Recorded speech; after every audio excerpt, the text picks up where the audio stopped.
16 years. Chief Warrant Officer Hayes Ortega had kept his head down for 16 years. Done his job, stayed out of base politics, signed the forms, moved the equipment, asked no questions that didn't need asking. That was the deal you made with the military when you weren't the guy kicking down doors. You became the guy who made sure the door kickers had what they needed when they needed it. Invisible, essential, safe. The coffee in his hands was cold. Had been cold for 20 minutes, but Hayes didn't notice. He sat in the corner of the mess hall at Fort Castellan, California, watching the morning shift cycle through breakfast like he'd watched 1,000 mornings before. Same faces, same routines, same jokes about the powdered eggs that somehow tasted worse every year. The newspaper in front of him was 3 days old. He'd already read it twice, but it gave him something to look at besides the clock. 600 hours. The sun hadn't cleared the ridge yet, but the base was already humming. Boots on concrete, diesel engines coughing to life. Somewhere in the distance, a drill sergeant's voice cut through the morning air like a circular saw. Fort Castellan trained the best. Multi-service special operations candidates cycled through every 8 weeks. SEAL prospects, Ranger hopefuls, Delta wannabes, most of them washed out. The ones who didn't became the kind of operators you saw on the news when things went sideways in countries most Americans couldn't find on a map. Hayes had been here 12 years, longer than anyone except Colonel Hale himself, long enough to see kids show up with fresh haircuts and big dreams, watch them break under the desert sun, and then ship out to places where breaking meant something permanent. He'd learned not to get attached. Learned not to remember names unless he had to. Learned that the safest place in a war machine was in the back, keeping the gears greased. That was before her. The mess hall doors opened. Hayes didn't look up, didn't need to. The change in air pressure was enough. Conversations didn't stop exactly, but they dipped, got quieter. The kind of quiet that happens when someone important walks in or someone dangerous. Sometimes both. Hayes turned the page of his newspaper, kept his eyes down. Periphery told him everything he needed. Boots, polished but worn, combat pants pressed sharp enough to cut. The kind of posture that didn't ask for space, just took it. She moved through the breakfast line like she'd done it 100 times, even though this was her second day. Tray, coffee, oatmeal, fruit. No small talk with the servers, no wasted motion. Lieutenant Commander Sarah Maddox. Hayes had read her file, not officially. Officially, he had no clearance for personnel records above a certain level. But Hayes had been a warrant officer for 8 years, and warrant officers had a talent for seeing things they weren't supposed to see. She was Navy, SEAL, Team 6. Medical retirement 2 years ago after an injury in Helmand Province that should have killed her. Pins in her ribs. Scars that probably looked like a road map under that uniform. 36 years old. No family listed. No emergency contact. Just a P.O. box in Virginia and a commendation record that read like fiction. She sat 3 tables away, alone, ate without looking around, mechanical, efficient. Hayes had seen that look before. That was the look of someone who'd learned to eat fast because the next meal wasn't guaranteed. Who trained themselves not to taste food, just consume fuel. Operators ate like that. So did men who'd done hard time. Same survival instinct. Different cage. The doors opened again. This time, conversations did stop. Master Sergeant Vance Carrick didn't walk into a room. He occupied it. 6'3", 220. Shoulders that looked like they'd been carved from the same granite as Mount Rushmore. 42 years old but moved like 30, 20 years of service, 3 combat tour, Silver Star, Purple Heart. The kind of NCO that young privates wanted to become and old colonels wanted to remember being. His jaw was sharp enough to split wood. His eyes were the color of bad weather. Hayes watched Carrick scan the room, watched those eyes land on Maddox, watched them stay there. 3 seconds, 4, 5. Maddox didn't look up, kept eating her oatmeal, didn't acknowledge him, didn't flinch. but her left hand, the one holding the spoon, tightened just enough, just a fraction. Hayes saw it because Hayes had learned to see things. Carrick got his coffee, black, no sugar, walked past her table, close enough that his shadow crossed her tray, close enough that if she'd looked up they would have been eye to eye. She didn't look up. He kept walking. Hayes exhaled, hadn't realized he'd been holding his breath. The mess hall returned to normal. Conversations picked back up. Forks scraped plates. Someone laughed at a joke Hayes didn't hear. The world kept turning, but something had shifted, something small, something most people would miss. Hayes had been around violence his whole adult life, not the kind that made headlines, the kind that simmered, the kind that built pressure in a sealed container until the metal warped and the seams started to crack. He'd seen it in Fallujah, seen it in Kandahar, seen it in Barak's rooms at 200 when good men hit their limit and bad decisions started looking reasonable. He'd just seen it again. In both of them. Hayes folded his newspaper, left his cold coffee, walked out of the mess hall into the California sun that was just starting to bleed over the eastern ridge.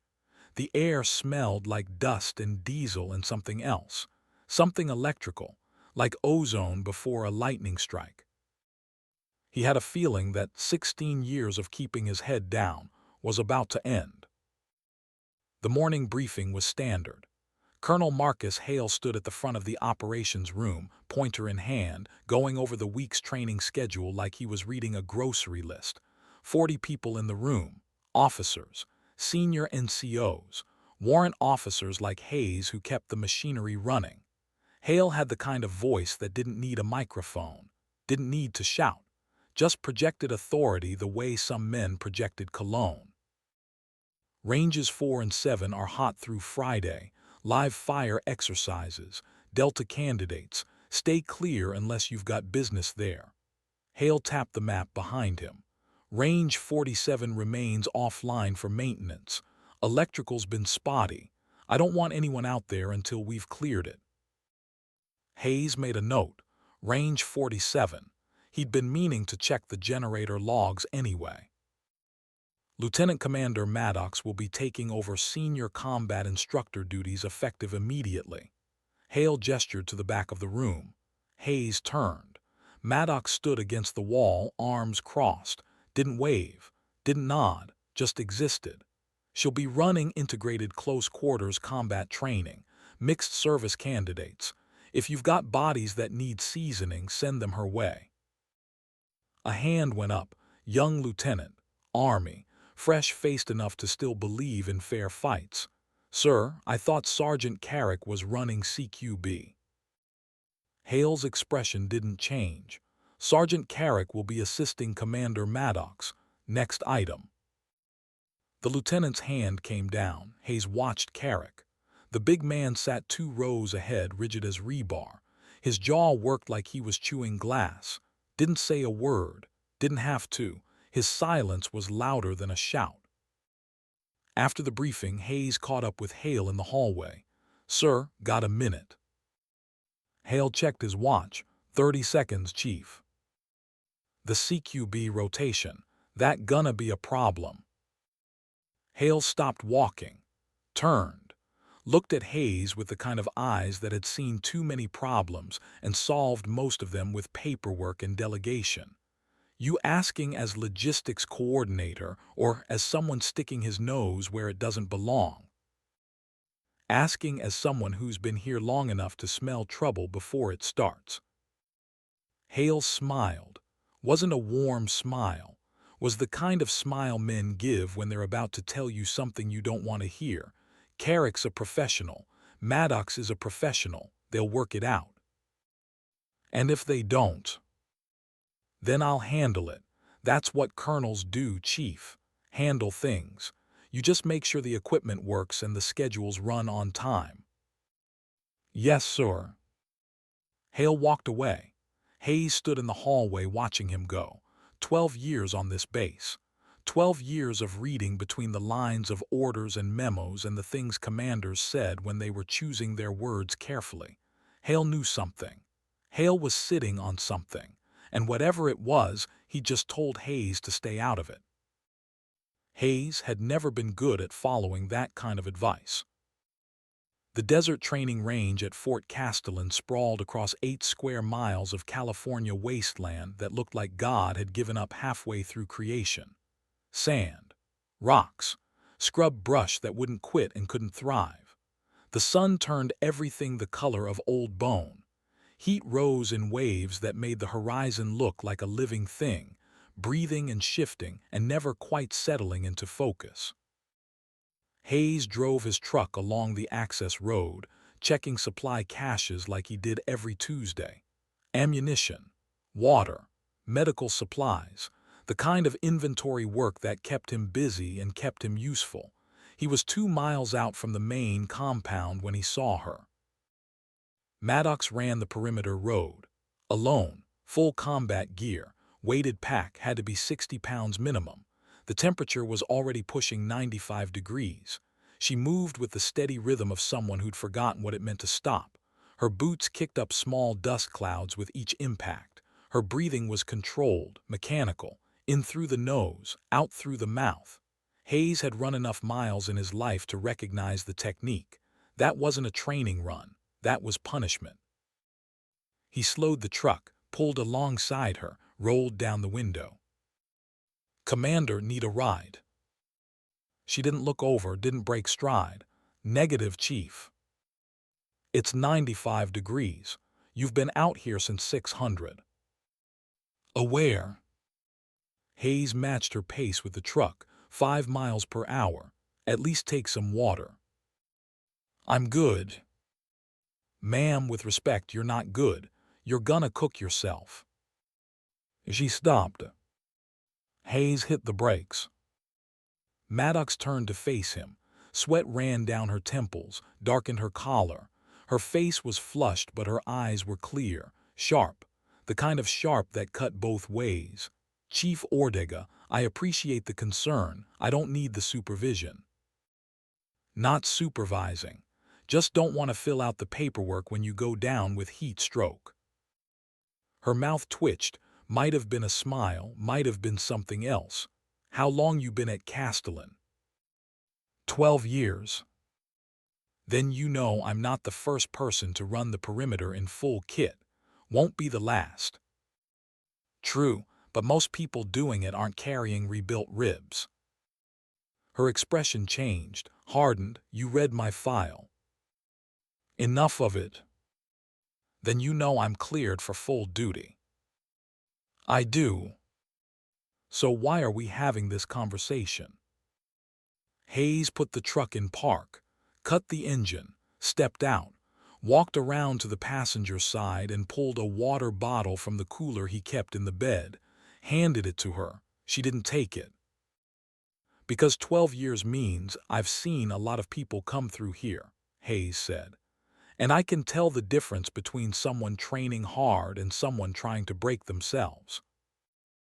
Maddox stared at the water bottle, then at Hayes, then back at the bottle. She took it, cracked the seal, drank half in one pull, wiped her mouth with the back of her hand.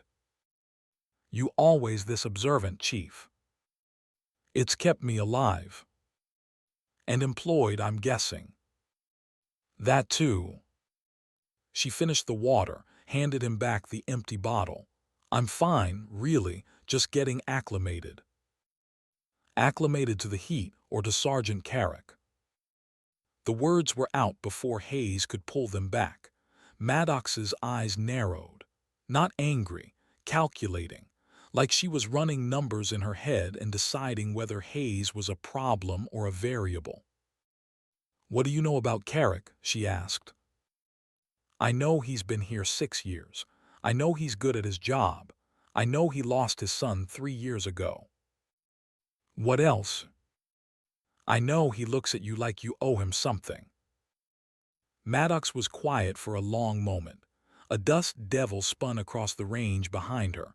Small, temporary, gone in seconds. She adjusted the straps on her pack, tested the weight. When she spoke again, her voice was different, quieter, not softer, just lower. The way people talk when they're saying something they don't want to repeat. His son's name was Ryan, Lieutenant Ryan Carrick, 24 years old, Ranger qualified, sniper. He died under my command in Afghanistan, August 2022, Operation Anvil Guard. Hayes said nothing. Let the silence do the work. We were extracting high-value targets. 3 informants. Intel said we had a 4-hour window before Taliban reinforcements arrived. We didn't. Window closed in 90 minutes. I had to make a choice. Extract the primary HVT and get 8 operators out, or wait for QRF to secure the secondary location where Ryan was providing overwatch. Quick reaction force, Hayes said. Yeah, QRF was 12 minutes out. We didn't have 12 minutes, so I gave the order. We pulled the primary, left Ryan holding the secondary position, told him QRF was coming, told him to hold. Did he? For 11 minutes. Taliban overran the position at minute 12. He died covering our extraction. The desert went quiet. Even the wind seemed to hold its breath. Tactically sound decision, Hayes said. That's what the after-action report said. That's what my commanding officer said. That's what the medal citation said when they gave Ryan a Silver Star posthumously. Maddox looked out at the horizon. Doesn't change the fact that Vance Carrick's son died because I chose 8 lives over 1. That's not murder, that's math. Tell that to a father. Hayes understood then. Understood why she was here. Understood why she ran the desert in full gear under a killing sun. Understood why she didn't flinch when Carrick's shadow crossed her table. He knows you're here, Hayes said. It wasn't a question. He requested my transfer. What? Maddox shouldered her pack, started walking back toward the compound. Hayes fell in beside her. She didn't tell him to leave, so he stayed. 6 months ago, I got a message through unofficial channels. Vance Carrick wanted me at Fort Castellan, wanted me under his chain of command, wanted me close. So he could do what? I don't know, face me, fight me, forgive me, maybe all 3. She kept walking. I could have declined, could have stayed in Virginia pushing papers, but I didn't. I requested the transfer, came here voluntarily. Why? Because I owe him that much. I can't bring his son back, can't change what happened, but I can stand in front of him and let him decide what comes next. That's the least I can do. That's not penance, Hayes said. That's suicide. Maybe, or maybe it's the only way either of us moves forward. They walked in silence for half a mile. The compound came into view. Low buildings, chain-link fences, flags that hung limp in the still air. Hayes wanted to say something, wanted to tell her this was a bad idea. That Carrick was dangerous.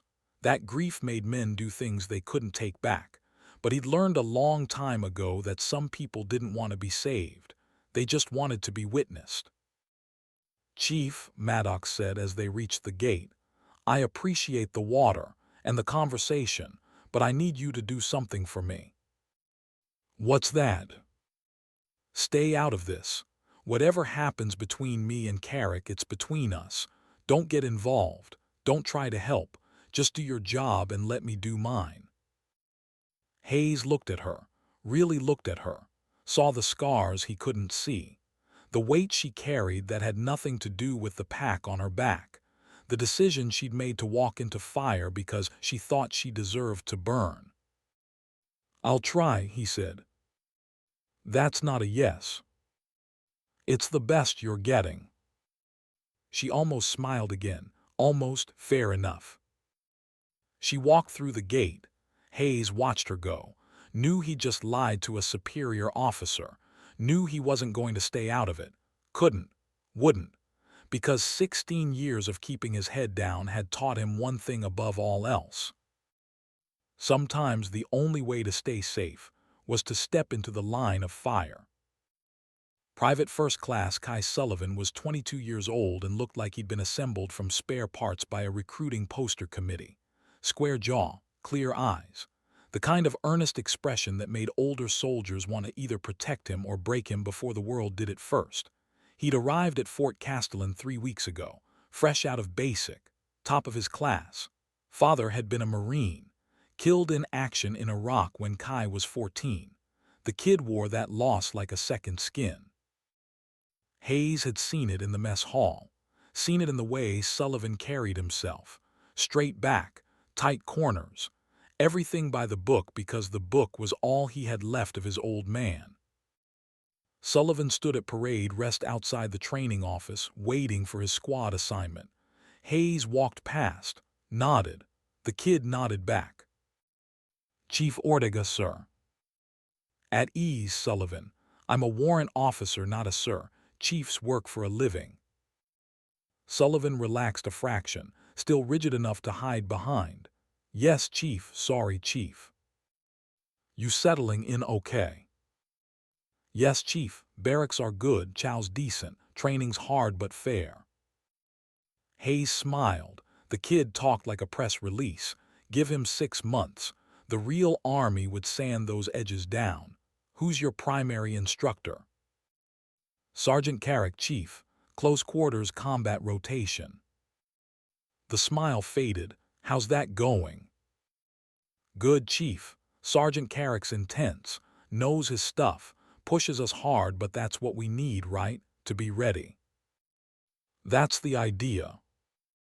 Sullivan shifted his weight. Hayes recognized the body language.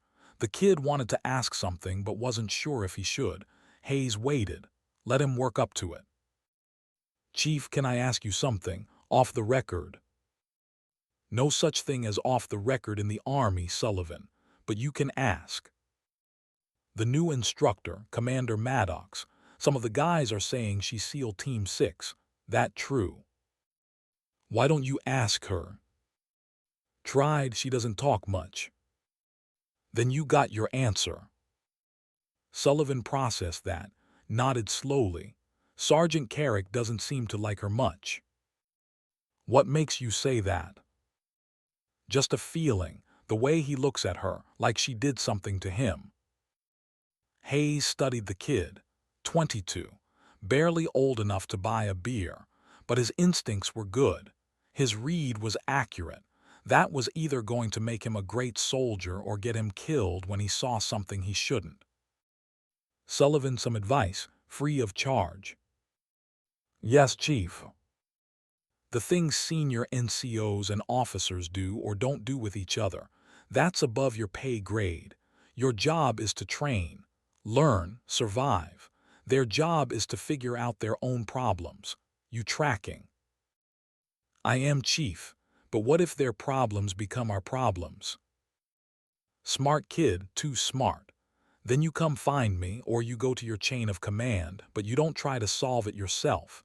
Clear?" "Clear, Chief." Hayes clapped him on the shoulder, started to walk away. Sullivan called after him. "Chief, my dad used to say good men don't stand by when they see wrong. He said silence makes you part of the problem." Hayes stopped, turned around, looked at this kid who'd lost his father to a war and still signed up to follow him into the dark. "Your dad was right.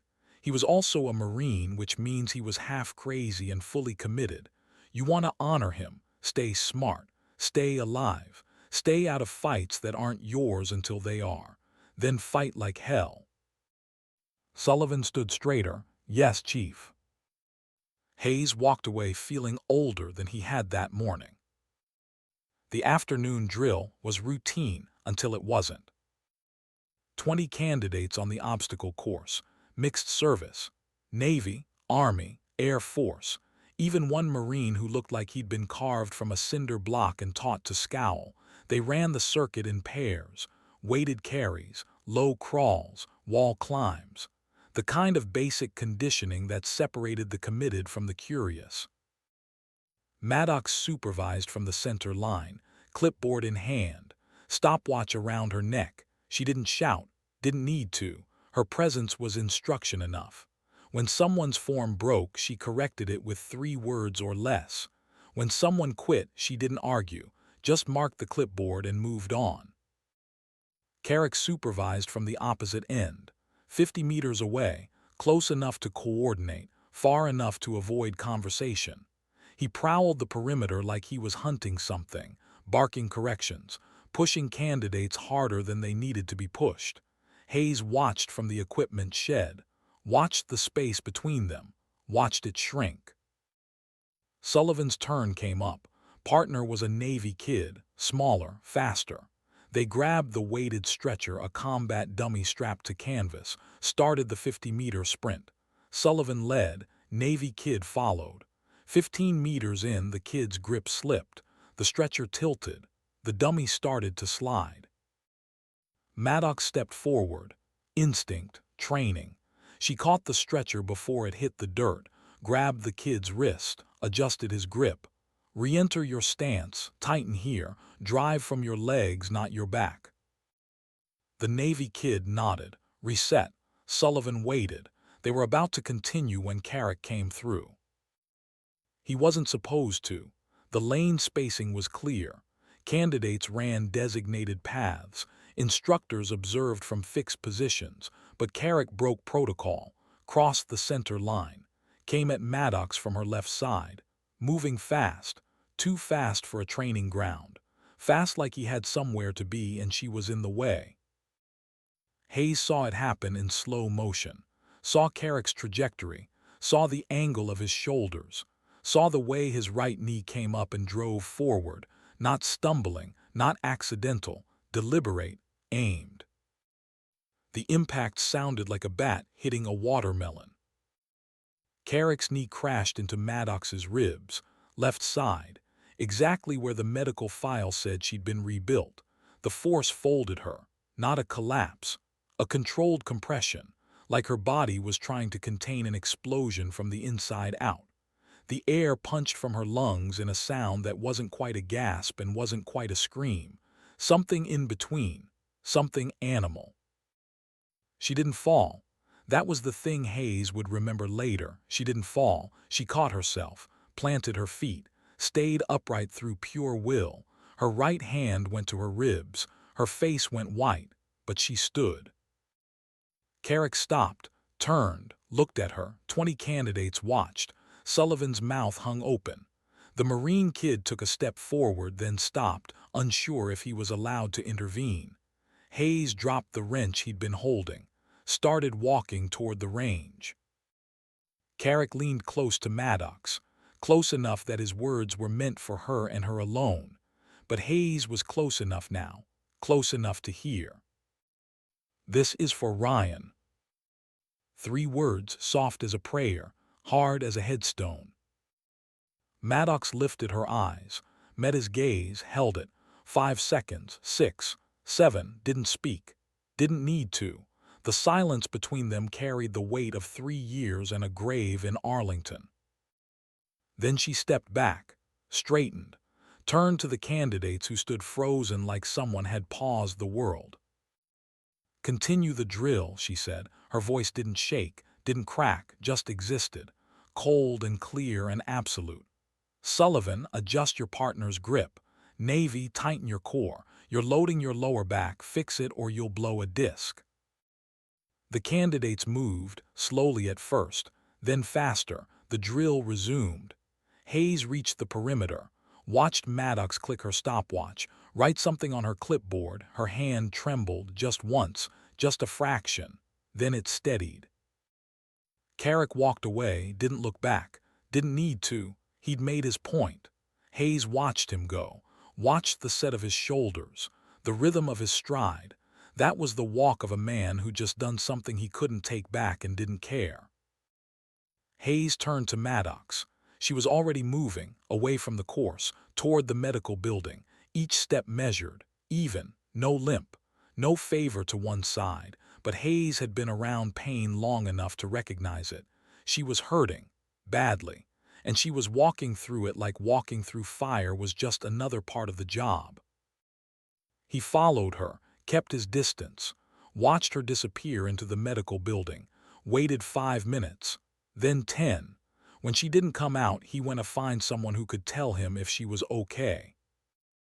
Lieutenant Eva Shelton met him at the nurse's station. She was 29, Army Medical Corps, sharp enough to do trauma surgery and calm enough to do it under fire. She'd been at Castellan for 2 years. Hayes had worked with her on enough training accidents to trust her judgment. "She's getting X-rays," Shelton said before Hayes could ask. 2 fractured ribs, same location as the original injury from Heartland. Hairline, not complete breaks, but enough to put most people on medical leave for 6 weeks. Most people. She refused the leave, refused pain medication stronger than ibuprofen, signed a waiver against medical advice and wrapped herself. Can she do that? Technically, yes. Realistically, it's insane. Those ribs need time to heal. She's going to be in significant pain. Any additional trauma could turn hairline fractures into complete breaks, which could puncture a lung. Hayes leaned against the wall, felt the weight of the day pressing down. Did she say what happened? Shelton's expression hardened. She said it was a training accident, contact during a drill, unavoidable. That's not what happened. I know. Then why didn't you push? Because she's a senior officer and I'm a lieutenant, because she signed the waiver, because even if I filed a report, it would be my word against hers, and she's already stated it was an accident. Shelton crossed her arms. You want to know what I think, Chief? Yeah. I think someone hurt her on purpose. I think she knows it. I think she's choosing not to report it. And I think that makes her either the bravest officer I've met or the most damaged. Can it be both? Shelton almost smiled. You should go, Chief. She doesn't want visitors. How do you know? Because she told me if anyone asks, tell them she's fine and tell them to leave her alone. Hayes nodded, started to walk away, stopped. Doc, off the record. There's no such thing as off the record in the Army, Chief. Hayes smiled despite himself. Someone said that to me earlier today. Must be going around. Must be, what's your question? If someone came to you with evidence of assault against a superior officer, what would you do? Shelton was quiet for a moment, thinking, weighing. I'd tell them to go through proper channels, file a report, let the system work. And if the system doesn't work, then I'd tell them to document everything, dates, times, witnesses, build a case so airtight that when it finally breaks open, no one can bury it. She met his eyes. Why, you planning something, Chief? Just trying to stay ahead of trouble. Trouble's already here. You're just deciding whether to step into it or step around it. Hayes left the medical building as the sun started its slow descent toward the western ridge. The temperature dropped from unbearable to merely oppressive. Shadows stretched long across the compound. Somewhere in the distance, a bugle played evening colors. The flag came down. Another day ended. Hayes went back to his office. Small space, desk, filing cabinets, computer that was outdated when it was new. He sat down, opened his bottom drawer, pulled out a notebook. The kind with a black cover and sewn binding that wouldn't fall apart, started writing. Date, time, location, incident description, witnesses, he wrote it all down, every detail he could remember, the angle of impact, the sound, the words Carrick had spoken, Maddox's response, the candidates who'd seen it, Sullivan, the Navy kid, the Marine. When he finished, he locked the notebook in his desk, pocketed the key, sat in the dark office as the compound lights flickered on outside, thought about 16 years of staying quiet, thought about what happened to good men who saw wrong and did nothing, thought about a kid named Kai Sullivan whose father had died believing silence made you part of the problem. Hayes wasn't a hero, never claimed to be. He was logistics, support, the guy who made sure the real warriors had what they needed. But somewhere between the mess hall and the medical building, between watching Carrick's knee break Maddox's ribs and watching her walk away like pain was negotiable, something had changed. He'd made a decision without meaning to, or maybe he'd always been making it. Maybe the last 16 years had been leading to this moment, this choice, this line. He was going to document everything, build the case, gather the evidence. And when the time came, when this thing between Maddox and Carrick finally broke open the way pressure cookers always break, he'd have what he needed to make sure the truth survived. Even if he didn't. The night settled over Fort Castellan like a blanket soaked in black ink. Hayes left his office at 2100 hours, walked the compound because walking helped him think. The barracks were lit. Music played from open windows. Someone laughed. Someone else shouted for them to shut up. Normal sounds. Normal night. He found himself near the training offices without planning to. Saw a light on in one of the windows. Second floor. Maddox's temporary office. She shouldn't be there. Should be resting. Should be anywhere but behind a desk with 2 fractured ribs. Hayes stood in the shadows. Watched. She sat at the desk. Writing something, not typing. Writing by hand. Old school. The kind of writing you do when you need the words to mean something. When you need the physical act of putting pen to paper to make them real. He couldn't see what she was writing, couldn't read the words, but he saw her face, saw the concentration, the pain she was pushing through, the weight of whatever she was putting on that page. She finished, folded the paper, put it in an envelope, sealed it, wrote something on the front.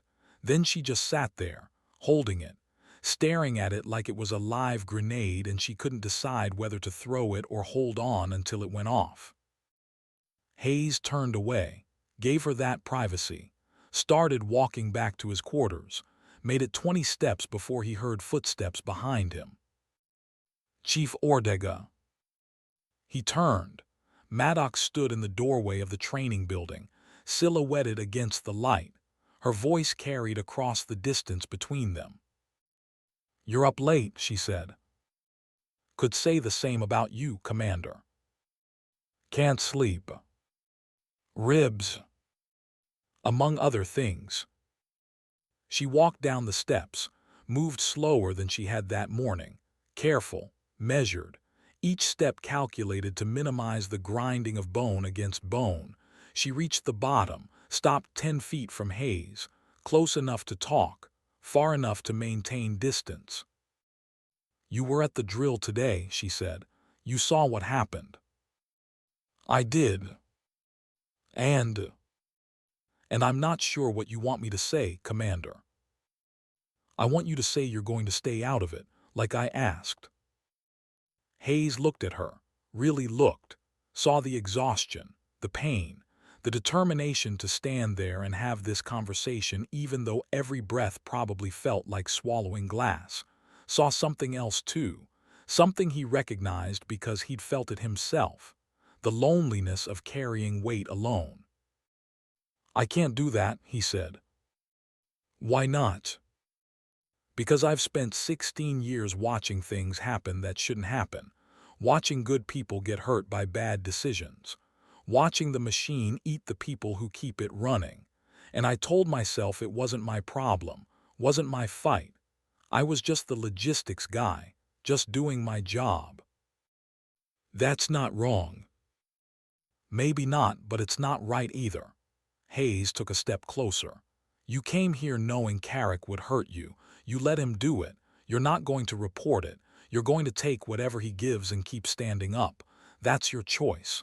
I respect it even if I don't understand it." But I'm not built like you, Commander. I can't just stand there and watch someone assault a superior officer and pretend it didn't happen. Can't walk away from that. Won't." Maddox's jaw tightened. "So what are you going to do?" I'm going to document everything, every incident, every word, every witness. I'm going to build a record, and if this thing escalates, if Carrick crosses a line that even you can't walk back from, I'm going to make sure the truth doesn't get buried. You could get in trouble for that. Probably. You could lose your career. Maybe. Why risk it? Hayes thought about Kai Sullivan, thought about the kid's father who taught him that good men don't stand by, thought about all the times Hayes had stood by and told himself it was smart, practical, safe. Because someone has to, he said, and I'm tired of it not being me. Maddox studied him, the kind of assessment that went deeper than surface, the kind operators learned to do when their lives depended on knowing who to trust. After a long moment, she nodded. Okay, Chief, document it, build your case, but hear me when I say this. She took a step closer, close enough that Hayes could see the pain in her eyes, the resolve. Whatever happens between me and Vance Carrick, it ends with us. I don't want you stepping in, don't want you trying to save me, because I'm not here to be saved. I'm here to pay a debt. You understand? I understand what you're saying. Doesn't mean I agree with it.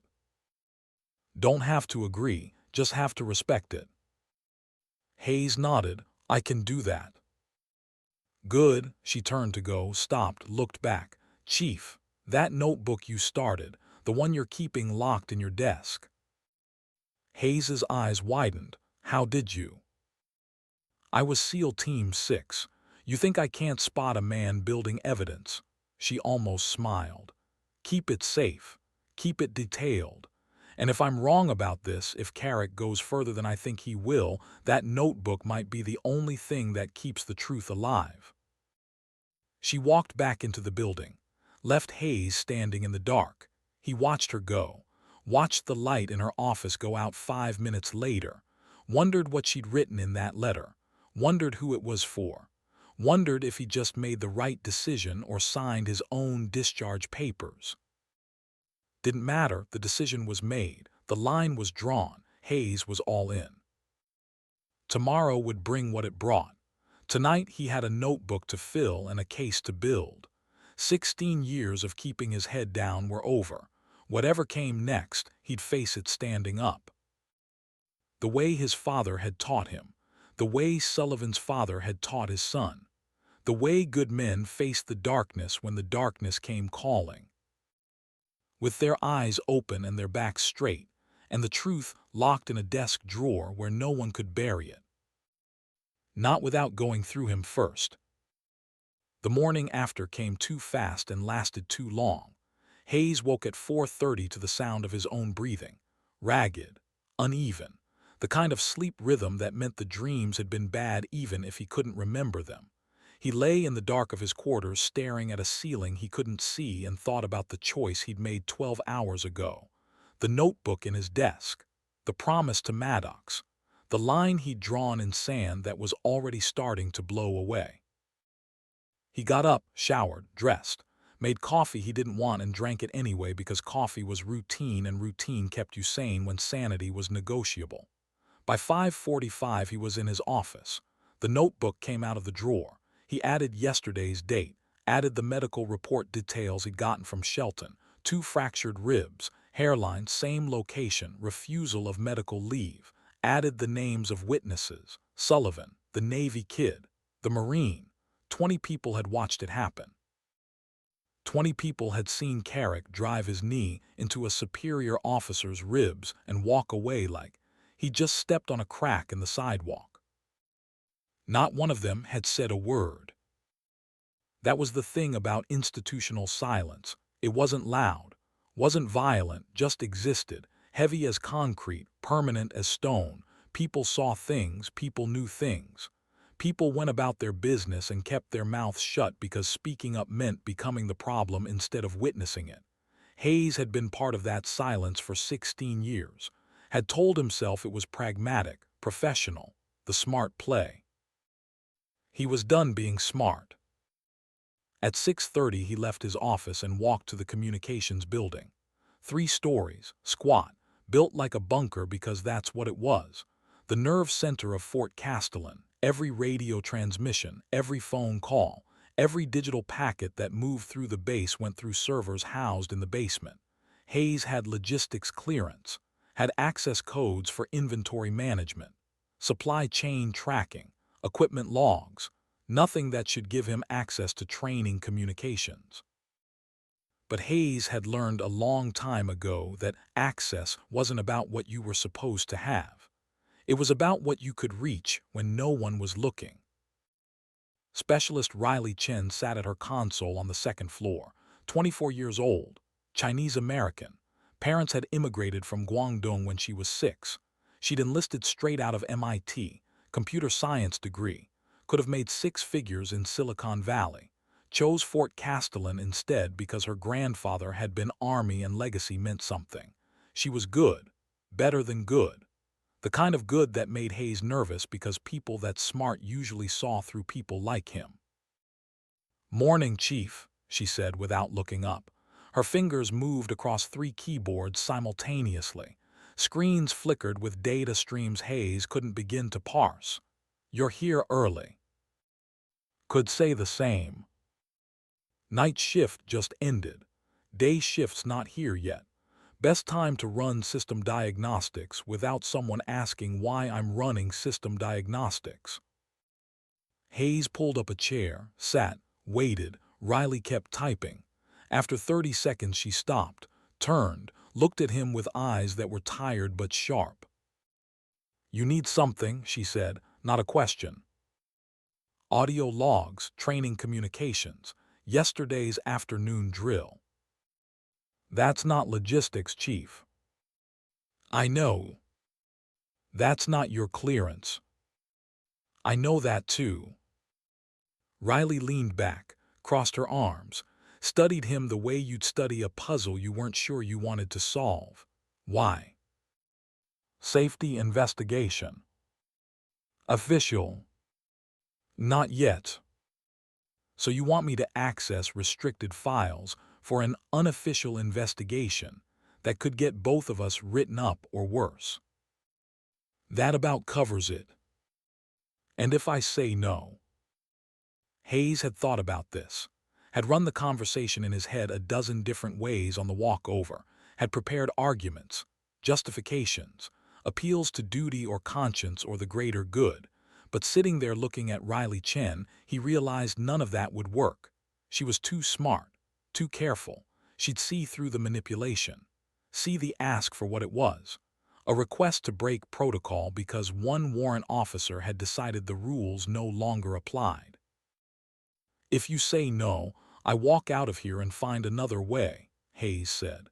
"And you go back to your diagnostics and we both pretend this conversation never happened."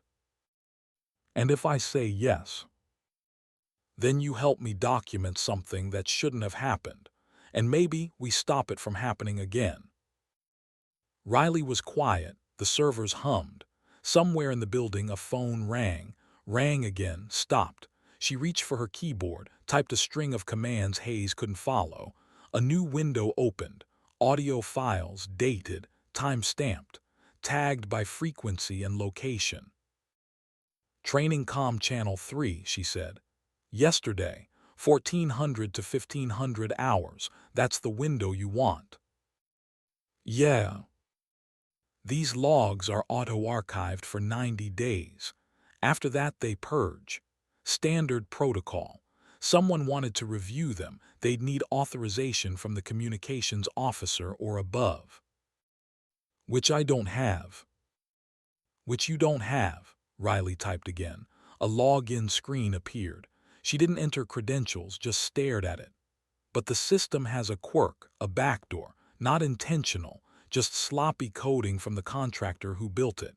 If someone knew the right access string, they could pull files without leaving an audit trail." She wrote something on a post-it note, slid it across.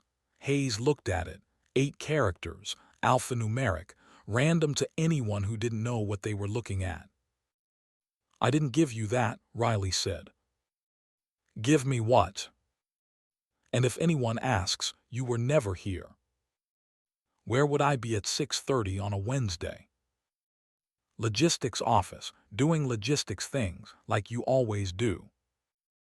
Hayes pocketed the post-it, stood, started to leave, stopped. Why, he asked. Why what? Why help? You don't know me, don't owe me anything, this could blow back on you. Riley turned back to her screens, resumed typing. When she spoke, her voice was different, quieter, like she was talking to the servers instead of Hayes. I had a sister, she said. Older, Army, Signal Corps. She reported a superior for harassment, followed every protocol, did everything right. The investigation cleared him, reprimanded her for making false accusations. She transferred out 6 months later, took a civilian job, never talked about the Army again, never talked about what happened, just carried it. I'm sorry. Don't be sorry, be better than the people who let it happen. She looked at him. You're building a case, building evidence. That tells me you believe the system can work if you feed it the right information. I'm not sure I believe that anymore, but I want to, so yeah, I'll help. And if it blows back, I'll deal with it. Hayes nodded, left before he could say something that would ruin the moment, walked back to his office with the access code burning a hole in his pocket, downloaded the audio files to an encrypted drive, sat at his desk with headphones, started listening. Most of it was standard, drill commands, position updates, candidates calling out movements, instructors correcting form, the background noise of training, wind, boots, breathing. Then at timestamp 14:37:22, everything changed. Carrick's voice, low, directed, not broadcast to the whole channel, probably meant for his lapel mic, probably thought it was off, it wasn't. This is for Ryan.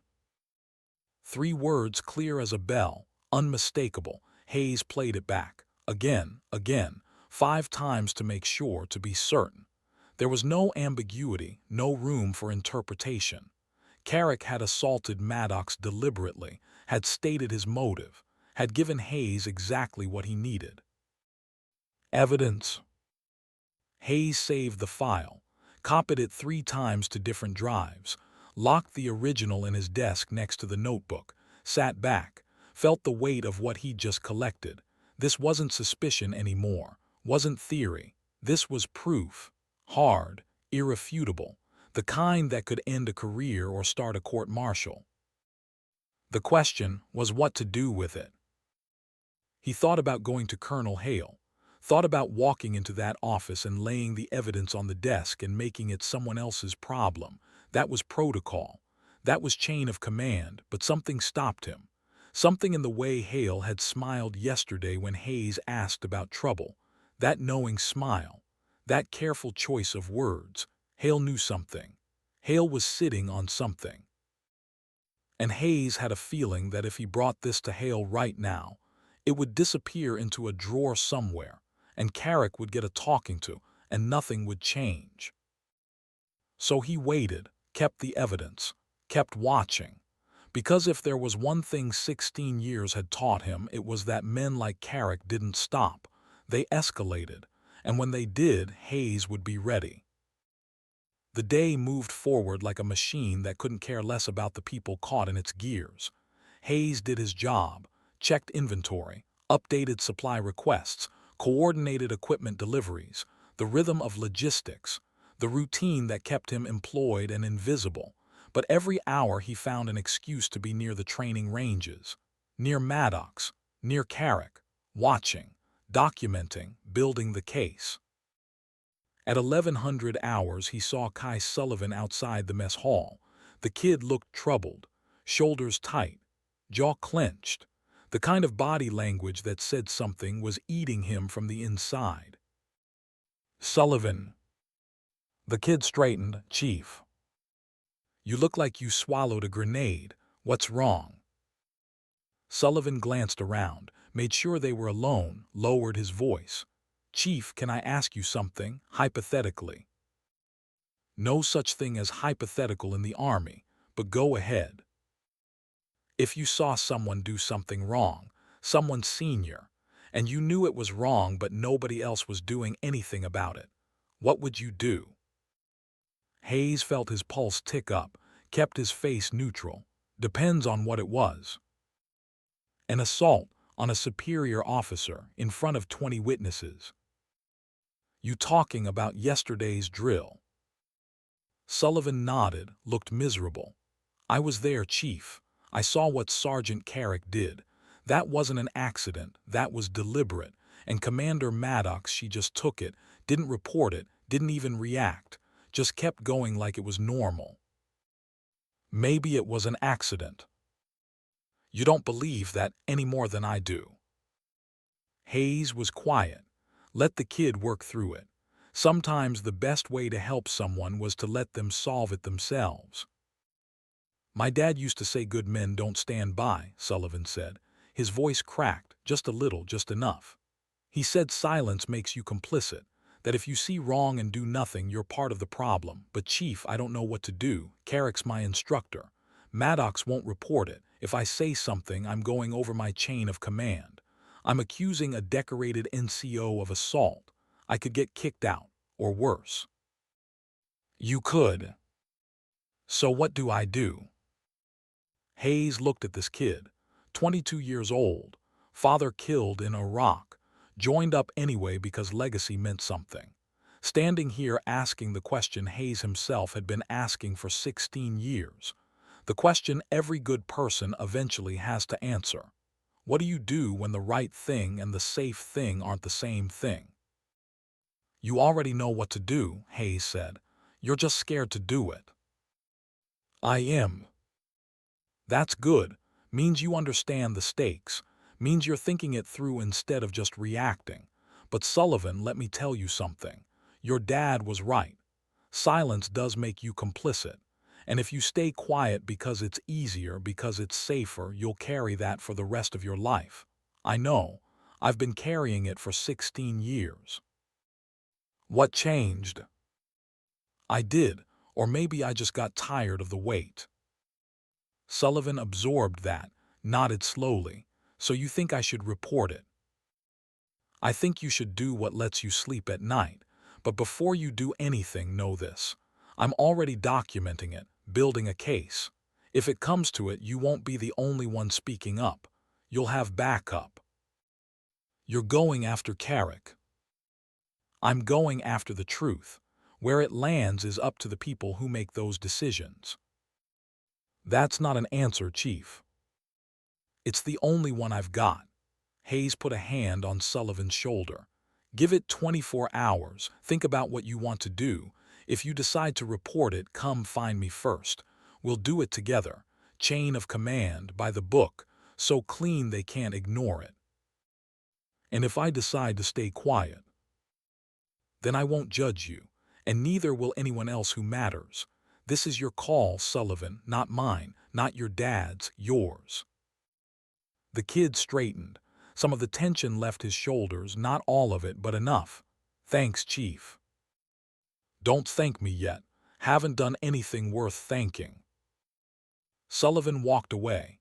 Hayes watched him go, wondered if he just helped or hurt, wondered if pulling Sullivan into this was the right move or just spreading the risk. Decided it didn't matter. The kid had been there, had seen it, already carried it whether he wanted to or not. At least now he knew he wasn't carrying it alone. The afternoon brought heat and dust, and the kind of stillness that made the desert feel like it was holding its breath. Hayes finished his logistics rounds early, found himself driving out to Range 47, the offline range. The one Hale had said was down for electrical maintenance. Hayes wanted to check the generator logs, wanted to understand why a training range that had been functional for 8 years suddenly needed repairs. The access road was rutted, unpaved. Hayes's truck bounced over washboard ridges that hadn't been graded in months. Range 47 sat 2 miles from the main compound, isolated, the kind of place you sent people when you wanted them away from oversight. A mock village, plywood buildings painted to look like concrete, scattered vehicles, burned barrels, Everything designed to simulate urban combat in a country that looked like every country America had fought in for the last 20 years. Hayes parked, walked the perimeter. The generators were fine, fuel topped off, oil changed. Electrical panels showed no faults. Whoever had reported this range as offline had lied, or been told to lie, which meant someone wanted this range empty, wanted it dark, wanted it available for something that couldn't happen under normal observation. Hayes felt something cold settle in his gut. The pieces were coming together. Carrick's assault, Maddox's refusal to report, a training range taken offline for phantom maintenance. Someone was planning something, and Hayes had a sick feeling he knew what it was. He pulled out his phone. No signal, too far from the main compound. He'd have to wait until he got back to make calls, to warn someone, to stop whatever was coming before it started. But as he walked back to his truck, he saw something that made him stop. Tire tracks, fresh, leading into the range, four-wheel drive, military vehicle. Someone had been here recently, within the last 12 hours. Hayes followed the tracks. They led to one of the mock buildings, the largest one, 3 stories, designed to simulate apartment complexes. Close quarters battle training, room clearing, the kind of place where things got complicated fast and bullets went places you didn't plan. The door was unlocked. Hayes went inside. The building smelled like dust and old paint and something else, something sharp. Chemical, he recognized it, sweat. Adrenaline, the scent of bodies under stress. Someone had been here recently, training or preparing. He climbed to the 2nd floor, found what he was looking for in the 3rd room on the left. Equipment, tactical gear, night vision goggles, comms headsets, all standard issue, all signed out properly according to the tags, but they shouldn't be here, shouldn't be staged at an offline range, unless someone was planning to use them. Hayes photographed everything, documented the serial numbers, the tag signatures, sent the images to his encrypted email even though he had no signal. They'd upload when he got back in range. He was about to leave when he heard it. An engine getting closer. Hayes moved fast, out of the room, down the stairs, but not fast enough. The vehicle pulled up as he reached the 1st floor. He heard doors slam, voices, Carrick's voice, and others. Hayes had 2 choices: try to leave and get caught, or hide and hope they didn't search thoroughly. He chose hide. Moved to the back of the building, found a storage closet, squeezed inside, pulled the door almost closed, left it cracked just enough to see and hear. Carrick entered with 3 others. Corporal Mason Drake. Hayes recognized him. Big, loyal, Carrick's right hand. The other 2 were younger, privates. Hayes didn't know their names but recognized their faces from training rosters. "Okay, listen up," Carrick said. His voice echoed in the empty building. Command voice. The kind that expected obedience and got it. Tomorrow night, 2200 hours. Reflex evaluation drill. Blackout conditions. Commander Maddox requested it. Colonel Hale approved it. We're going to give her exactly what she asked for. "What's the play, Sarge?" Drake asked. "The play is we test her. See if she can handle real pressure. See if she's got what it takes or if she's just another paper seal who looks good on a file but folds when things get hard." "This about yesterday?" one of the privates asked, young, nervous. "About what happened on the course?" Carrick turned. The private took a step back. Even from the closet, Hayes could see the look in Carrick's eyes. Cold, focused. The look of a man who'd made a decision and wasn't interested in debate. "Yesterday was a message," Carrick said. "Tomorrow is a test. She wants to play instructor, wants to act like she belongs here. Fine. We'll see how she handles a real scenario. No safety nets. No oversight, just her and us in the dark. If she's as good as her file says, she'll be fine. If she's not, well, maybe she'll realize this isn't the place for her." "Sarge, with respect, this sounds like we're setting her up." Drake's voice, careful, concerned, the first crack in the loyalty.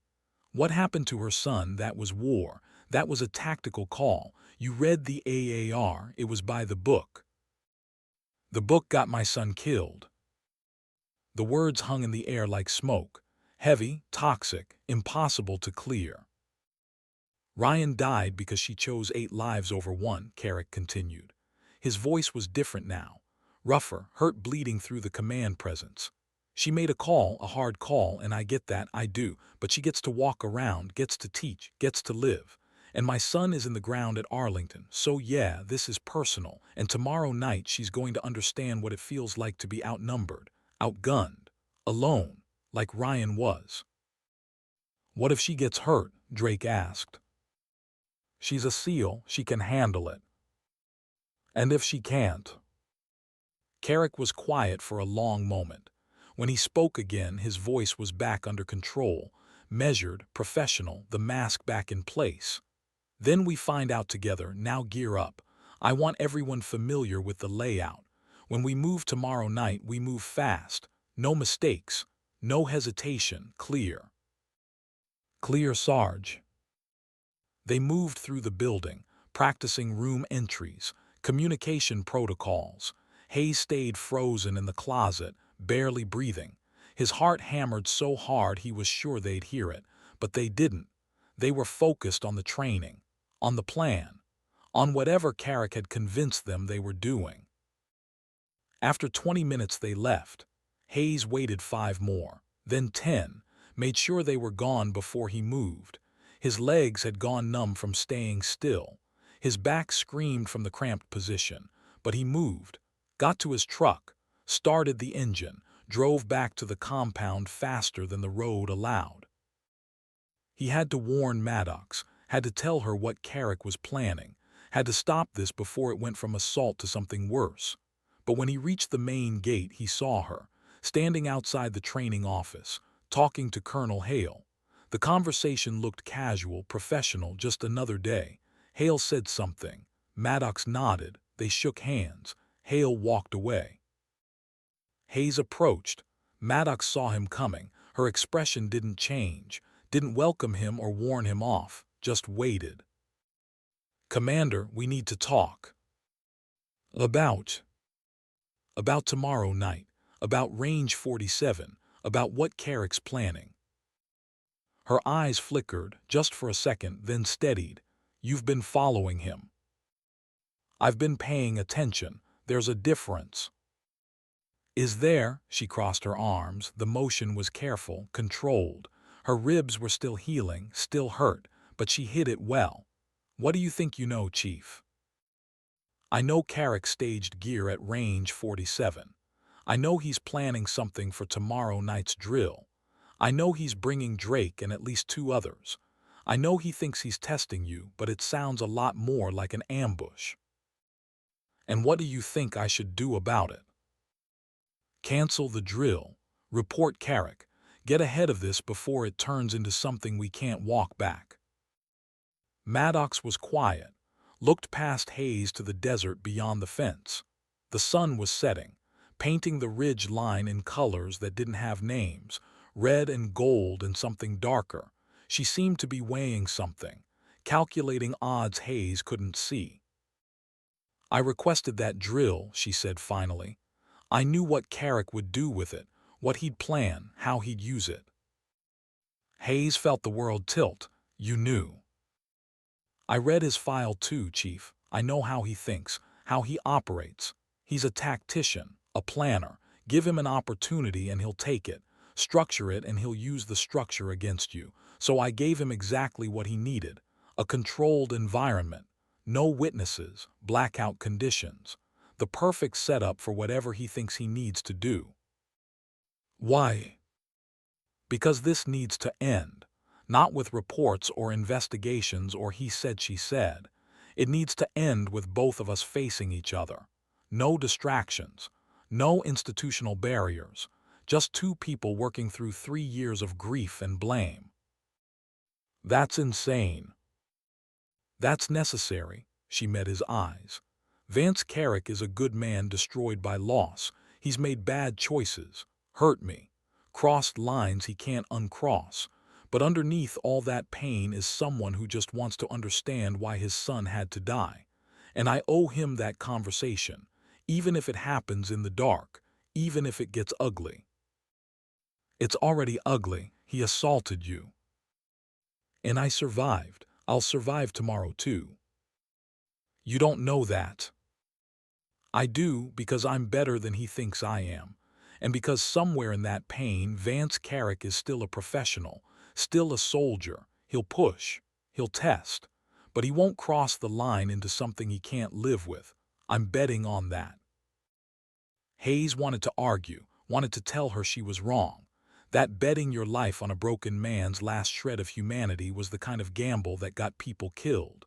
But looking at her, seeing the certainty in her eyes, he realized something. This wasn't about survival. This was about resolution. She'd come to Fort Castellan knowing it would end like this, had planned for it, prepared for it, was walking into it with her eyes open because she thought it was the only way forward. I can't let you do this alone, Hayes said. You won't. I'll have comms, I'll have thermal gear. I'll have every advantage except numbers. That's enough. And if it's not, then you'll have all the evidence you need to make sure the truth survives. The audio, the witnesses, the documentation, use it. Make sure what happens matters. She walked away before Hayes could respond, left him standing there watching the sun finish dying on the horizon. The desert went dark fast. 1 minute color, next minute shadow, like someone had flipped a switch. Hayes drove back to his office, added the new information to his notebook, the gear at range 47, the conversation he'd overheard, Carrick's plan, Maddox's knowledge of it, her choice to walk into it anyway. He wrote it all down, made sure the record was complete, made sure if tomorrow went wrong, someone would know why. Then he made a decision of his own. At 1900 hours, he found Riley Chen in the communications building, still at her console, still working. The woman never seemed to leave. I need a favor, Hayes said. Another one. Chief, you're going to owe me dinner at this rate. Fine, best steakhouse within 50 miles. My treat. After this is over. After what's over? Hayes explained. Tomorrow night's drill, the setup, the players, what Carrick was planning, what Maddox was planning, the collision course they were both on. Riley listened without interrupting. When he finished, she sat back, processed, worked through the implications. You want me to monitor the communications, she said. Record everything. Have backup ready if it goes sideways. Can you do it without authorization? Can I? Yes. Should I? That's a different question. I'm not asking should, I'm asking will. Riley typed something, screens changed, comm frequencies appeared, audio channels, GPS tracking, the digital backbone of Fort Castellan laid bare. Channel 7 is designated for reflex evaluations. They'll use that. I can set up a passive monitor, record everything, tag it with timestamps. If something happens, we'll have proof, real-time proof. What about backup, if Maddox calls for help? I can patch through to base security, alert Colonel Hale, get a response team moving. But Chief, understands something. If I do this, if I start monitoring command-level communications without authorization, I'm not just breaking protocol. I'm committing a court-martial offense. This could end my career. I know, and I wouldn't ask if there was another way. Why are you doing this? Really? She's not your friend, not your family, just another officer passing through. Why risk everything? Hayes thought about 16 years of silence, about Sullivan's father who taught his son that good men don't stand by, about Riley's sister who reported harassment and got buried for it, about all the times he'd watched wrong happen and told himself it wasn't his problem. Because someone has to, he said, and I'm tired of it not being me. Riley smiled, small, sad. the smile of someone who understood being tired. "Okay, Chief, I'm in. Tomorrow night I'll be watching, recording. If she needs help, I'll get it there. And if this blows up in our faces, at least we'll go down together." That's supposed to be comforting. It's the best I've got. Hayes left the communications building feeling something he hadn't felt in years. Not confidence, not certainty, just the absence of doubt. He'd made his choice, drawn his line. Whatever happened tomorrow, he'd be ready. The night settled over Fort Castellan like a held breath. Hayes couldn't sleep, didn't try. Sat in his quarters reading through the notebook one more time, making sure every detail was recorded, every piece of evidence documented. If tomorrow went wrong, this notebook would be all that was left. The truth in permanent ink. At 200 hours his phone buzzed. Text message. Unknown number, 3 words. "Thank you, Chief." No signature. Didn't need one. Hayes knew who'd sent it, knew what it meant.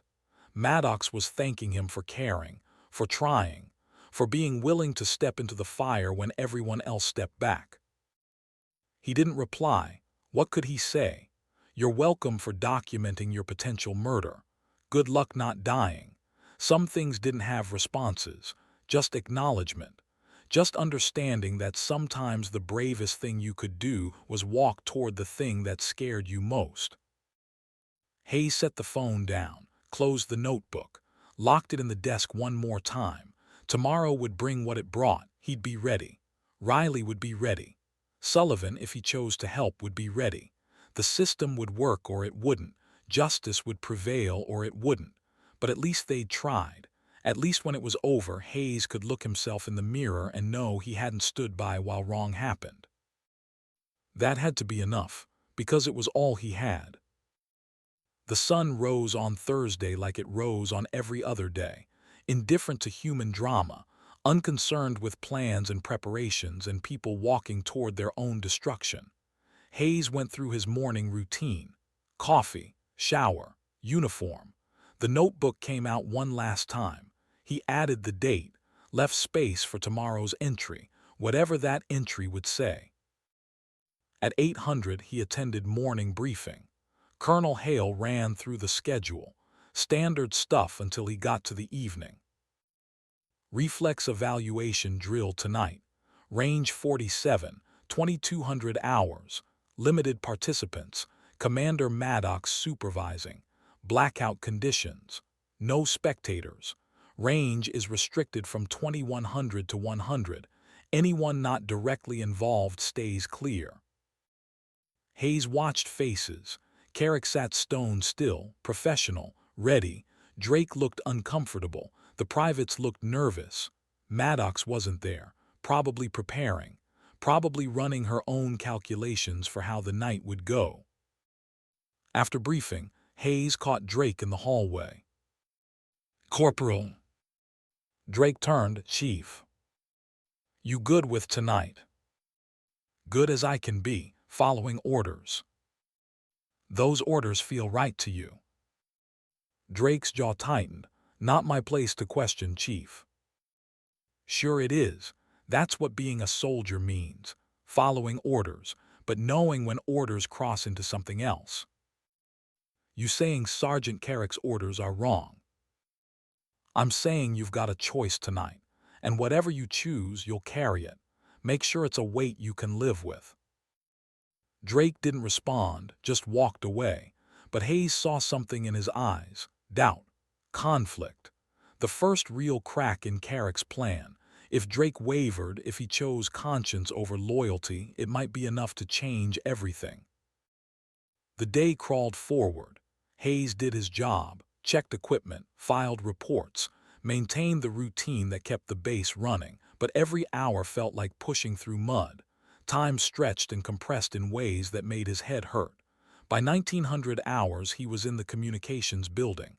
Riley had the monitoring station set up. Multiple screens, audio waveforms, GPS tracking, everything they'd need to watch and record. "We're live at 2200, Riley said. "All channels monitored. recording to 3 separate servers. Even if someone tries to wipe it, we'll have backups. Good. Chief, are you sure about this? Last chance to back out, call it off, go through official channels. Official channels had their chance. They chose to do nothing. This is what's left. Riley nodded, turned back to her screens. Hayes stayed, watched the clock, watched the sun set through the windows, watched the base transition from day to night. Somewhere out there, Maddox was preparing. Carrick was preparing. Everyone moving toward the same point in space and time where something would break. Hayes just hoped it wouldn't be the wrong thing. At 21:45 hours his phone buzzed. Sullivan. Chief, I'm going. Going where? Range 47. I'm bringing my camera, recording everything. If this goes bad, we'll have visual proof. Sullivan, that's not your fight. My dad didn't raise me to stand by. I'm going, you can't stop me. The line went dead. Hayes stared at the phone, felt pride and terror in equal measure. The kid was brave, stupid, both. He was going to get himself in trouble or get himself hurt or both. But he was going, because silence made you complicit and Kai Sullivan refused to be complicit. Hayes made a decision, pulled out his sidearm, checked the magazine, holstered it. Riley saw. Chief, what are you doing? Going to range 47. You said you'd stay here, monitor from distance.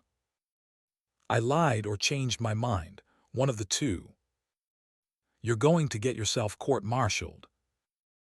Probably, but if I stay here and something happens to her, to Sullivan, to any of them, I'll never forgive myself. Some things matter more than careers. Riley stood, then I'm coming too. No, I need you here, monitoring, recording. If this goes sideways, you're the backup, the evidence, the truth that survives. That's more important than another body in the dark. Riley wanted to argue. Hayes could see it, but she understood, nodded, sat back down. Be careful, Chief. Careful's for people who have something to lose. I'm all in. Hayes left the communications building and climbed into his truck. The drive to range 47 took 12 minutes, felt like 12 hours. The access road was dark. No lights, no markers, just dirt and ruts and the distant glow of the base behind him.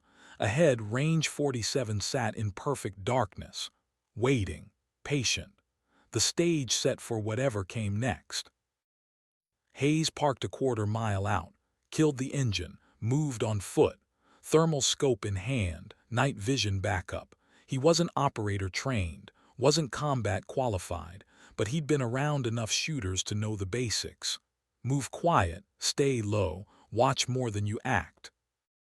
He reached the perimeter at 21:55 hours, 5 minutes before the drill officially started, found a position on a low rise, good vantage, could see most of the mock village, settled in, waited.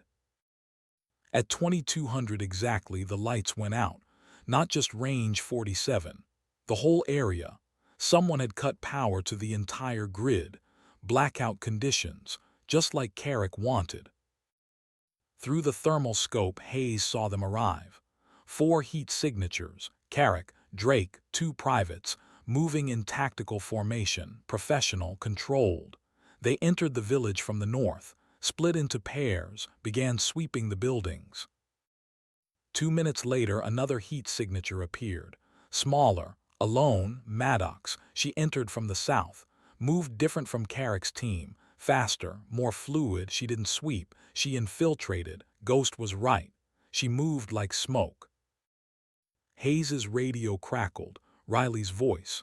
Chief, I have all 5 on GPS. Maddox is transmitting on Channel 7. Carrick's team is on Channel 9. They're not talking to each other. Copy that, keep recording. There's something else. 6th heat signature, eastern perimeter, not on any roster. Hayes panned his scope east, found it, smaller than the others. Younger, Sullivan, the kid had actually done it. brought a camera, was recording from concealment. Brave, stupid, both. "I see him," Hayes said. "He's clear for now, keep eyes on." The drill began. Hayes watched through the thermal scope as Carrick's team moved through the village. They were hunting, not training, not testing, hunting. The way they cleared corners, the way they communicated, the way they moved with purpose toward contact. This wasn't about evaluation. This was about confrontation. Maddox stayed ahead of them, always 2 moves forward. She'd enter a building. They'd converge. She'd be gone before they arrived, playing them, drawing them deeper into the range, into the dark, into whatever plan she'd made. Hayes's heart hammered. This was wrong, all of it. The setup, the execution, the institutional permission that had let it get this far. He should call it off, should radio base security, should end it before someone got hurt. But Maddox had asked him not to, had told him to let it play out, to trust her, to believe that somewhere in the dark and the pain and the collision of grief and duty, resolution was possible. Hayes didn't believe it, but he'd promised, so he watched, and waited, and prayed to a God he wasn't sure existed that he wouldn't have to write the worst entry in his notebook tomorrow. Through the scope he saw Carrick's team converge on Building 7, the largest structure, 3 stories, multiple entry points, the perfect place for close-quarters battle, for things to go wrong fast. Maddox was inside. Hayes could see her heat signature, 2nd floor, center room, not hiding, waiting, like she wanted them to find her. Carrick's team entered, ground floor, spread out, started clearing, room by room, professional, careful, but Hayes could see the tension in their movements, the way they hunched, the way they anticipated contact. Riley's voice crackled. "Chief, Carrick just broke protocol. He's carrying something, not training gear, looks like a blade." Hayes's blood went cold. "Confirm he's armed." "Affirmative, it's visible on thermal. Heat signature different from his body. Metal, maybe 6 inches." A knife. Carrick had brought a knife to a training exercise, had crossed the line from testing to something else, something dark. Hayes keyed his radio. "Maddox, you copy?" "Silence." "Commander Maddox, this is Chief Ortega. Carrick is armed, real weapon, you need to abort." Still nothing. Either her radio was off or she was maintaining communications discipline. Either way, she wasn't responding. Hayes stood, started moving toward the village. Screw watching, screw monitoring. This had gone too far. Then through the scope, he saw something that made him stop. Drake breaking formation, moving away from Carrick's team, toward the exit. He was leaving, walking away from the drill, from Carrick, from whatever was about to happen. Hayes keyed his radio. "Riley, you seeing this?" "Drake just left the range. Driving away, he's out." 1 down, 3 to go, but Carrick still had 2 privates, still had his plan, still had the knife. Hayes moved faster, closed the distance. 200 meters, 150. The sound of boots on concrete echoed from Building 7. Voices, Carrick's voice, loud, angry. "I know you're here. I know you're listening. Come out and face me." Hayes reached the building, pressed against the exterior wall, could hear everything now. No need for radio, no need for scope. Maddox's voice, calm, clear, from somewhere on the 2nd floor. "I've been facing you since I got here, Vance. You're the one who's been hiding behind anger. Don't you dare say his name." "Ryan Carrick, 24 years old, Ranger, sniper, your son." The sound of something metal hitting concrete. The knife, thrown or dropped. Hayes couldn't tell, but it was away from Carrick, away from immediate threat. "You left him to die," Carrick said, his voice cracked, pain bleeding through rage. "You made a choice and my son paid for it." I did, and I'd make the same choice again, because that's what leaders do. We make the hard calls, we carry the weight, and we live with it. Hayes moved to the entrance. Slow, careful, could see shapes now. Thermal wasn't needed. His eyes had adjusted. Carrick on the ground floor, two privates behind him, uncertain, scared. Maddox on the stairs, halfway between floors in the open, vulnerable. "You want to hurt me," Maddox said. "You already did. Yesterday. You broke my ribs in the same place they broke before. The same place Ryan's bullet would have hit if he'd been the one behind the rifle instead of behind enemy lines. Stop. You want me to feel what you feel, the loss, the blame, the weight of choosing wrong and living with it. I already do, Vance. I've felt it every day for 3 years. I hear Ryan on the comms. Hear him say he can hold. Hear the gunfire when Taliban overran his position. I carry that just like you do." Carrick dropped to his knees. The privates took a step back.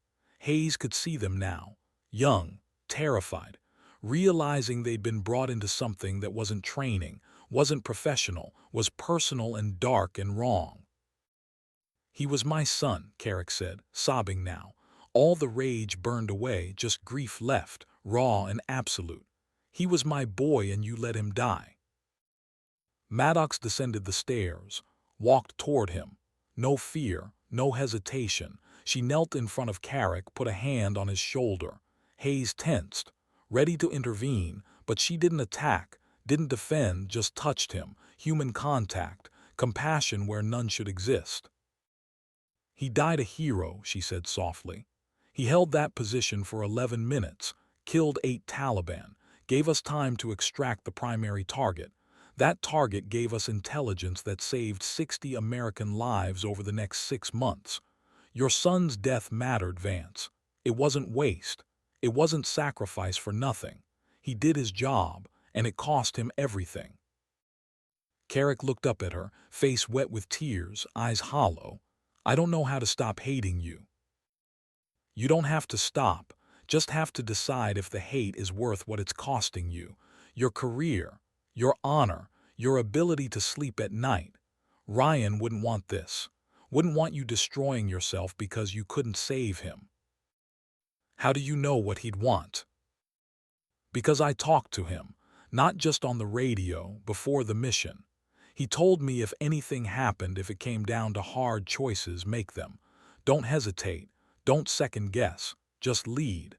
And trust that the people who follow understand the risks." Carrick broke, completely, collapsed forward. Maddox caught him, held him.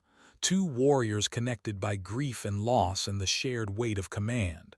The privates backed away, left the building. Hayes watched them go, watched them choose to remove themselves from something they shouldn't have been part of. Riley's voice in his ear. "Chief, what's happening? GPS shows everyone stationary." "It's over," Hayes said. "Stand down, no backup needed." "You sure?" "Yeah, it's over." Hayes stepped into the building, made his presence known.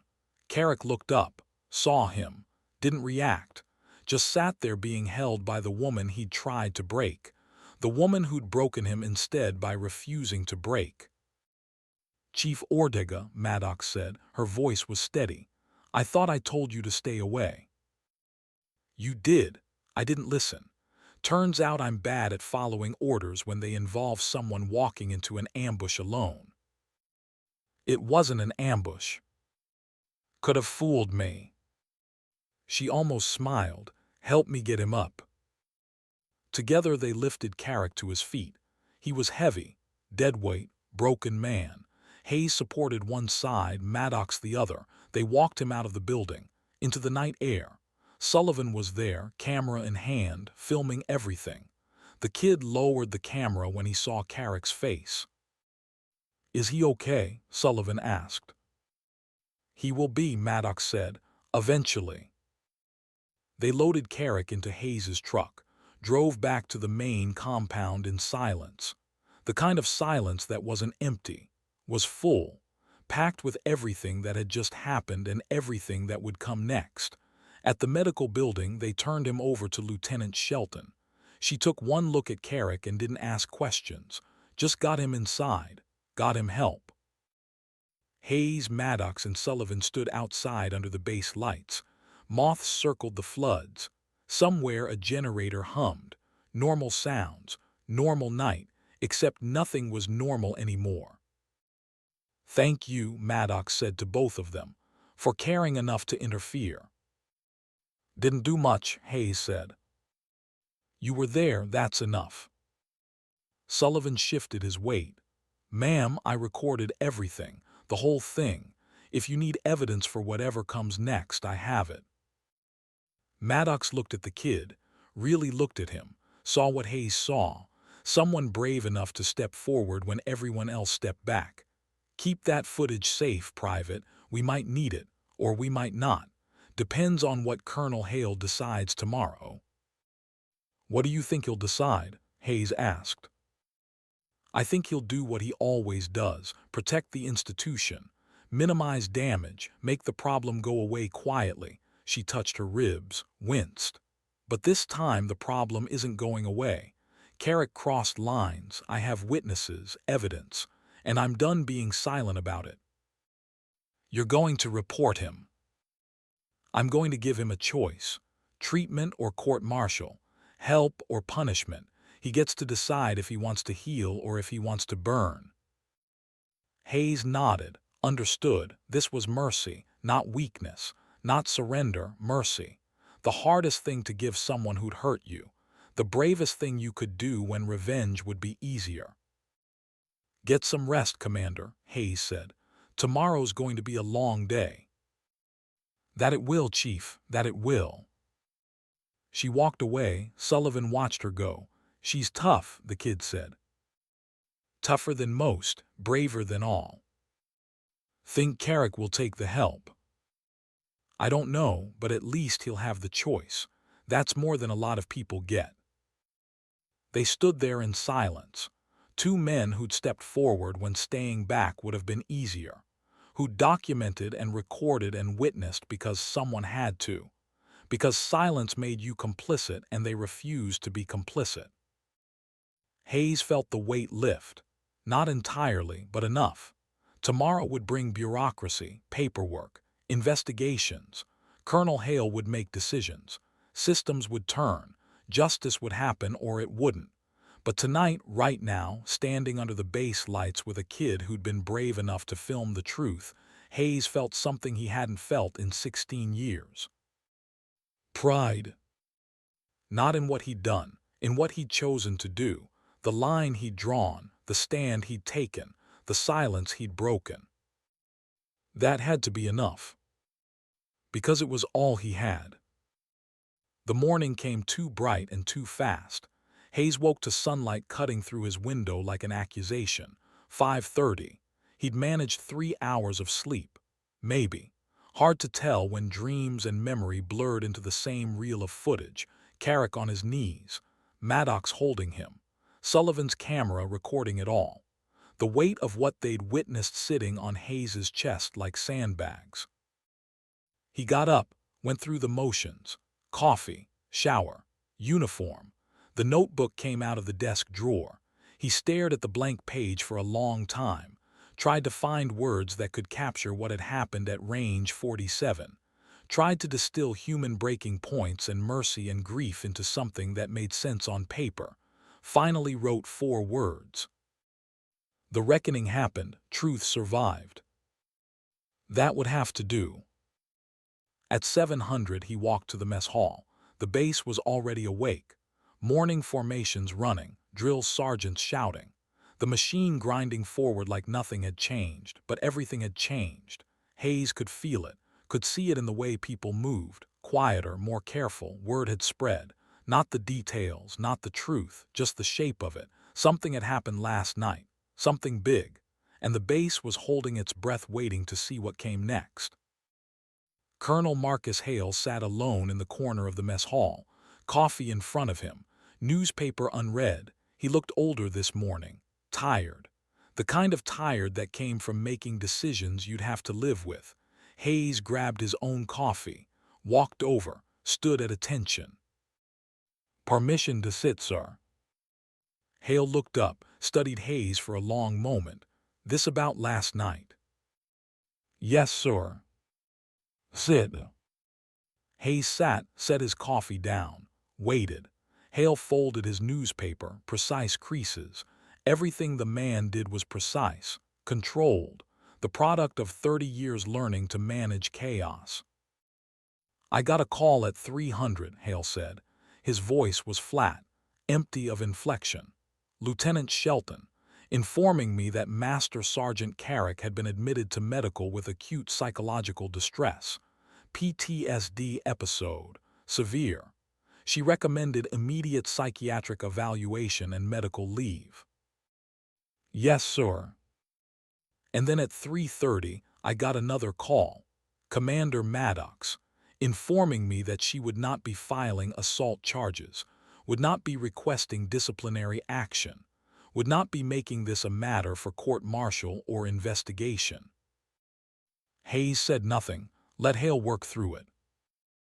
And then at 400 I received a rather detailed email from Specialist Riley Chen, complete with audio recordings, GPS tracking data, witness statements, video footage, a complete evidentiary package documenting everything that happened over the last 72 hours. Hale's eyes locked onto Hayes. "You wouldn't know anything about that, would you, Chief?" "I might. I documented what I saw, sir, gathered evidence, made sure the truth was preserved. If that's against regulations, I'll accept whatever consequences come." Hale was quiet, drank his coffee, set it down with deliberate care. "Tell me something, Chief. In your 16 years at Castellan, how many times have you gone around chain of command?" "Including this?" "Yes. Once." "Why now? Why break protocol for this?" Hayes thought about how to answer, thought about all the reasons he'd given himself. Justice, truth, doing the right thing. But sitting across from Hale, looking at a commander who'd seen more combat and made harder choices than Hayes could imagine, he realized none of those reasons were complete. There was something simpler underneath. "Because I was tired of watching, sir. Tired of being the guy who sees wrong and does nothing. Tired of telling myself it wasn't my problem." Commander Maddox walked into fire because she thought it was the only way to resolve something that needed resolving. I couldn't let her do that alone. Couldn't live with myself if I did. Even though she specifically asked you not to interfere. Especially because of that. Hale almost smiled, almost. "You know what the smart play would have been, Chief.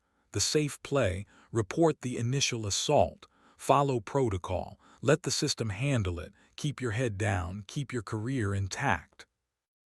"Yes, sir, I know." "But you didn't do that." "No, sir." "Why not?" "Because the system wasn't going to handle it. With respect, sir, you knew Carrick was unstable, knew he had a vendetta against Commander Maddox, and you let her transfer here anyway. Let her walk into a situation where she was guaranteed to get hurt." Hale's expression hardened. "Careful, Chief." "I'm already past careful, sir. I'm all the way into insubordinate. Might as well finish the thought." "Then finish it." Hayes leaned forward, kept his voice low, respectful but firm. "You used her, sir. Used her as bait. Knew Carrick would go after her. Knew she'd let him because she felt guilty about his son. And you let it happen because you needed Carrick to cross a line bad enough that you could deal with him without it looking like you were railroading a decorated NCO." The silence that followed was heavy enough to crush bones. Hale's jaw worked. His hands tightened around his coffee cup. For a moment Hayes thought he'd gone too far, thought he was about to get relieved of duty right there in the mess hall. But then Hale's shoulders sagged. Just a fraction, just enough. "You're not wrong," Hale said quietly. "Vance Carrick has been a problem for 2 years since his son died. I've watched him deteriorate, watched the drinking, the anger, the barely controlled violence. I've had 3 complaints from Junior enlisted, 2 formal counseling sessions, 1 psychiatric referral he refused to follow through on. Why didn't you remove him? Because he's a hero, Chief. Silver Star. 3 combat tour, 20 years of exemplary service. You don't just throw that away because a man is grieving. You try to save him. You give him space. You hope he finds his way back. And when he doesn't, then you make hard choices and you live with them. Hale drank the last of his coffee. Commander Maddox volunteered for this transfer. I didn't force her. I told her exactly who Carrick was, what he blamed her for, what he might do. She came anyway, said it was the only way to give him closure, to let him face her and decide if he wanted to heal or destroy himself. That's using her as bait no matter how you frame it. It is, and I'll carry that, but Chief understands something. If I'd removed Carrick 2 years ago, forcibly retired him, he would have spiraled. No support system, no structure, no purpose. Probably would have eaten his gun within 6 months. At least this way, at least with Maddox here, there was a chance he'd confront what was eating him. Face it instead of running from it. That's a hell of a gamble with someone else's safety. War is a hell of a gamble with everyone's safety. We make calls. We calculate odds. We try to save as many people as we can with the options we have. Sometimes that means putting one person in danger to prevent worse outcomes later. Hayes understood then, really understood. Hale wasn't a villain, wasn't some cold bureaucrat protecting the institution at all costs. He was just another commander making impossible choices with incomplete information and hoping the math worked out in the end. "What happens now, sir?" Hayes asked. Now I have to decide what to do with all this evidence you've collected, this case you've built, these recordings and statements and documentation that prove Carrick assaulted a superior officer, prove he planned it, prove he crossed every line we have. And Hale pulled an envelope from his pocket, set it on the table. "Commander Maddox gave me this an hour ago. It's her official statement. She declines to press charges, recommends medical retirement for Carrick with full benefits and psychiatric care, says anything beyond that is institutional revenge, not justice." You agree with her? I think she's braver than I am, and kinder. I'd want blood, she wants healing. Hale tapped the envelope. But here's the problem, Chief. I have evidence of a crime, multiple witnesses, clear documentation. Even if Maddox doesn't want to pursue it, I have an obligation to the institution, to every other service member who might end up under Carrick's command if I let this slide. So you're going to court-martial him anyway?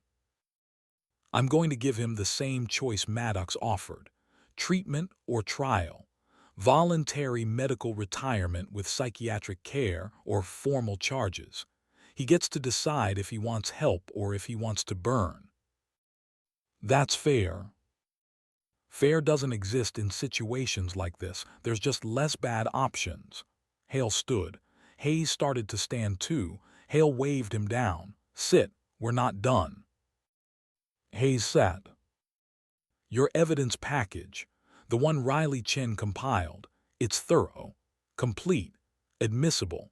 It's also the product of unauthorized surveillance, improper access to restricted communications, and about 6 different protocol violations. Yes, sir. Under normal circumstances, I'd have to discipline everyone involved. You, Riley, even Private Sullivan for interfering in a command-level training exercise. I understand, sir. But these aren't normal circumstances. And frankly, if you 3 hadn't been watching, hadn't documented everything, we wouldn't have the full picture, wouldn't know what really happened, wouldn't be able to make informed decisions about Carrick's future. Hale pulled out another envelope, smaller, official-looking, set it next to the first one. That's a written reprimand for you, goes in your file, sealed. Won't affect your career unless you make a habit of going around chain of command. Consider it the price of doing the right thing the wrong way. Thank you, sir. Don't thank me yet because there's something else we need to discuss. Hale sat back down, leaned forward, voice dropping even lower. The video Sullivan shot, the confrontation in Building 7, Carrick breaking down, Maddox holding him, that's powerful footage, Chief. The kind that could destroy what's left of Carrick's reputation if it got out. Could also make Maddox look weak. Could turn into a spectacle instead of what it actually was. What was it, sir? Two warriors finding a way through impossible grief. Two people choosing mercy over revenge. The kind of thing that should stay private. That should be witnessed and remembered but not exploited. Hayes understood. You want the video destroyed. I want your word that it never leaves Fort Castellan.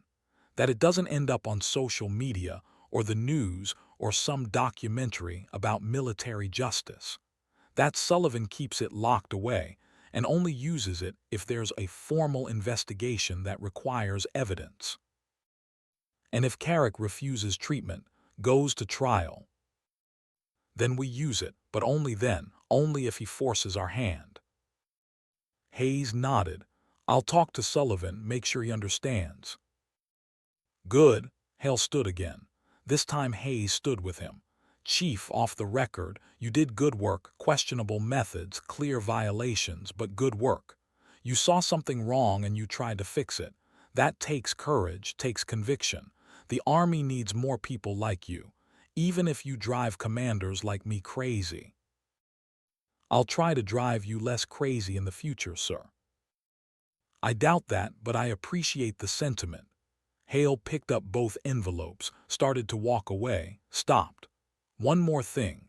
Commander Maddox requested you be assigned as her logistics coordinator permanently. Said you're the kind of support personnel she trusts. Said if she's going to stay at Castellan, she wants you in her corner. She's staying. For now, assuming Carrick takes the medical retirement, assuming this doesn't blow up into something we can't contain, she's a good instructor, Chief. Tough, fair. The kind of leader these candidates need. I'd hate to lose her because we couldn't protect her from our own failures. Hale walked away, left Hayes standing in the mess hall holding his coffee and processing everything that had just happened. Written reprimand, permanent assignment to Maddox's team, Carrick's future hanging in the balance, the video locked away unless needed. The whole situation balanced on a knife edge between resolution and disaster. Hayes finished his coffee, left the mess hall. The sun was fully up now. Morning formations were breaking. Candidates headed to their training rotations. The machine kept turning, always turning, but Hayes felt different moving through it. Not invisible anymore. Not just the logistics guy who kept his head down. He'd stepped forward, made a choice. Changed the outcome. That had to mean something. At 900 he found Riley Chen in the communications building. She looked exhausted. Red eyes. Slumped shoulders. The kind of tired that came from adrenaline crash and moral weight. You look how I feel, Hayes said. Riley managed a weak smile. Spent all night monitoring, making sure everything was recorded, making sure we had evidence if things went bad. Then spent the rest of the night wondering if I just ended my career. You didn't. Hale knows what we did. Gave me a written reprimand. Probably has one for you too, but we're good. We're good, Chief. I hacked into restricted communications. Recorded a senior officer without authorization. Compiled evidence using illegal surveillance methods. You did what needed doing. Hale understands that. Does he? Or is he just choosing not to crucify us because it's politically convenient? Hayes sat on the edge of her desk. Probably both. But Riley, here's what matters. We had evidence when it counted. Had documentation. Had proof. If this had gone to trial, if Carrick had fought it, we would have had everything we needed to make sure the truth survived. That's worth a reprimand. Is it? My sister thought so, the one I told you about, the one who got buried for reporting harassment. She told me once, right before she left the army, that the worst part wasn't losing. It was losing alone, fighting alone, having no one believe her, no one back her up, no one willing to risk anything to help. Riley's eyes watered. She blinked it back, professional to the end. I don't want anyone to feel that way, don't want anyone to fight alone. They won't, not here, not while we're watching.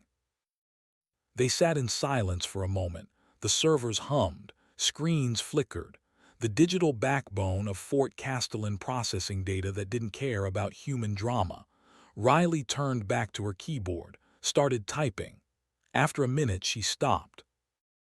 Chief, there's something else. Something I found in the audio archives while I was digging. What? Old files from 2 years ago, before my time. Complaints filed against Carrick, 3 different female personnel, 2 enlisted, 1 officer, all withdrawn before investigation completed. Hayes felt cold wash through him. Withdrawn how? Transferred out, every one of them, within 30 days of filing. No disciplinary action against Carrick, no formal findings, just complaints that disappeared when the complainants left. Someone buried them. Someone encouraged the transfers, made it easier to leave than to fight. Classic institutional protection. You have proof. Riley pulled up files on her screen, complaint forms, transfer orders, exit interviews, the paperwork trail of 3 women who tried to do the right thing and been quietly shuffled away. It's all here, documented, official, just never acted on. Hayes stared at the screen, felt anger building, the kind that came from seeing patterns, from understanding that what happened to Maddox wasn't isolated, was part of something bigger, something systemic. Does Hale know about this? I don't know, maybe, maybe not. Depends on who was protecting Carrick, depends on how high it went. We need to tell him. Chief, we're already on thin ice. We push this, we're not just questioning Carrick. We're questioning the entire chain of command, everyone who knew about these complaints and did nothing. Then we question them. That's career suicide.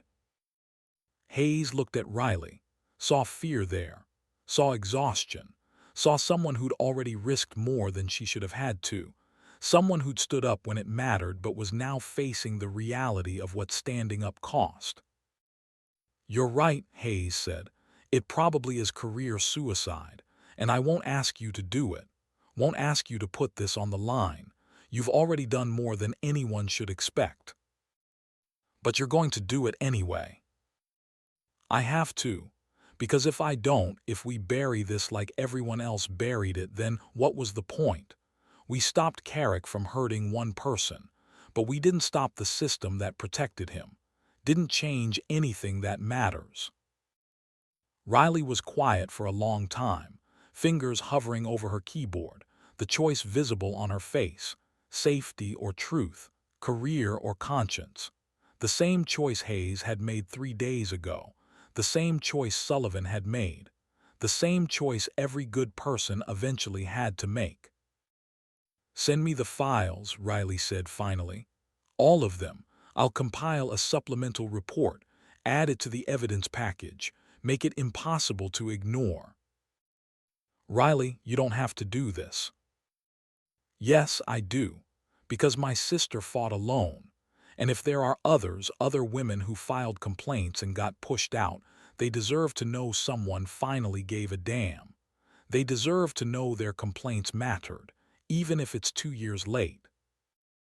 Hayes felt something in his chest loosen, pride, respect, the knowledge that he wasn't alone in this, that the weight was shared. Thank you. Don't thank me. Just make sure when Hale sees this, he does something about it. Make sure it costs somebody something. Because if it doesn't, if this just becomes more paperwork in a drawer somewhere, I'll take it higher. Inspector General, Congress, I don't care, this stops. One way or another. It stops, Hayes agreed. I promise you that. He left the communications building with Riley's files on a drive in his pocket, walked across the compound to the training offices, found Kai Sullivan in the hallway. The kid looked wrecked, hadn't slept, hadn't changed clothes, still had dust from range 47 on his boots.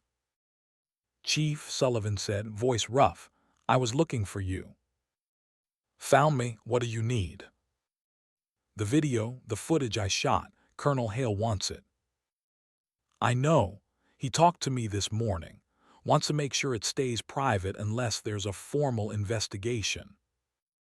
Is that right, or is that just making it disappear? Hayes looked at this kid, 22 years old, brave enough to film the truth, smart enough to question authority, angry enough to want justice. Everything Hayes had been at that age before 16 years of compromise had worn the edges down. It's right, Hayes said. Carrick deserves privacy for his breakdown, deserves the chance to heal without his worst moment becoming a spectacle. That video is powerful, Sullivan, but power used wrong becomes exploitation. Hale wants to make sure we use it right. And if Carrick doesn't take the treatment, if he fights this, then we use it, then it becomes evidence, but only then, only if he forces our hand. Sullivan processed that, nodded slowly. Okay, I can live with that, but Chief, there's something else. Something I recorded before the confrontation, before Carrick broke down. What? Audio from when Carrick's team was planning the drill. He said something about previous complaints, about how he'd gotten away with it before, about how no one ever followed through because they always transferred out. Hayes felt his pulse spike. You have that recorded? Yeah, clear as day. He was bragging to the privates, telling them how the system protected guys like him, how you just had to outlast the complaint and it would go away. Jesus. I know, so what do I do with it? Give it to Hale, hold on to it, delete it. Hayes pulled the drive from his pocket, Riley's files, the documentation of 3 previous complaints, the pattern of institutional failure, now paired with Carrick's own words admitting to the pattern. This wasn't just about one assault anymore. This was about systemic protection of abusers. This was bigger. You give it to me, Hayes said, along with the full video file, everything you recorded, and I take it to Hale with the rest of the evidence. And we make damn sure he understands this wasn't isolated. This was enabled, and if we don't address it now, it'll happen again. Sullivan handed over a second drive. It's all there, every frame, every audio sample, time-stamped, backed up in 3 locations. You're a good soldier, Sullivan. Your dad would be proud. The kid's eyes watered. He blinked hard. My dad used to say the measure of a man isn't what he does when people are watching. It's what he does when no one's looking, when it's just him and his conscience. Smart man. He was, and he taught me that silence makes you part of the problem. So I'm done being silent, Chief. Whatever comes next, whatever it costs, I'm done. Hayes clapped him on the shoulder. Get some sleep, clean yourself up. This isn't over, but the hard part is, we did what needed doing. Now we let the system work. You really believe the system will work? I believe we're about to find out. Sullivan walked away. Hayes stood in the hallway holding 2 drives, one with files proving a pattern of complaints, one with video and audio proving Carrick knew about the pattern. Together, they represented something bigger than individual justice. They represented institutional accountability, the kind that made commanders nervous and lawyers rich and careers unstable. Hayes knew what would happen when he gave this to Hale. knew the investigation that would follow, the questions, the scrutiny, the people who'd be implicated just by proximity. This wouldn't be clean, wouldn't be simple, would probably burn bridges and end friendships and create enemies Hayes didn't know he had. But it would be right. And after 16 years of choosing safe over right, Hayes found he didn't care about the cost anymore. The line was drawn. The choice was made. Whatever came next, he'd face it standing up. He found Colonel Hale in his office. The door was open. Hale sat behind his desk, paperwork spread out like evidence at a crime scene. He looked up when Hayes knocked. "Chief, back already. We just talked 2 hours ago." "I know, sir, but something came up, something you need to see." Hayes laid both drives on the desk, explained what was on them: Riley's files, the previous complaints, the pattern of transfers, Sullivan's audio of Carrick admitting the system had protected him before, the full scope of what they'd uncovered. Hale's expression changed as Hayes talked, hardened, then went blank, the professional mask of a commander receiving information that would require difficult decisions. When Hayes finished, Hale sat back, steepled his fingers, was quiet for a long time. "This is bigger than Carrick," Hale said finally. "Yes, sir. This implicates previous commanders, previous investigations, questions institutional decisions going back 2 years." "Yes, sir. This could blow up into a scandal, Inspector General investigation, congressional oversight, the kind of thing that ends careers and damages the reputation of this installation." "Probably, sir." Hale picked up one of the drives, turned it over in his hands. "You know what the smart play is here, Chief. The safe play: I take these drives, I acknowledge the information, and I handle it quietly, internally, deal with Carrick through medical retirement, review the old complaints, make policy changes, but keep it contained, keep it from becoming a circus." "I know what the smart play is, sir."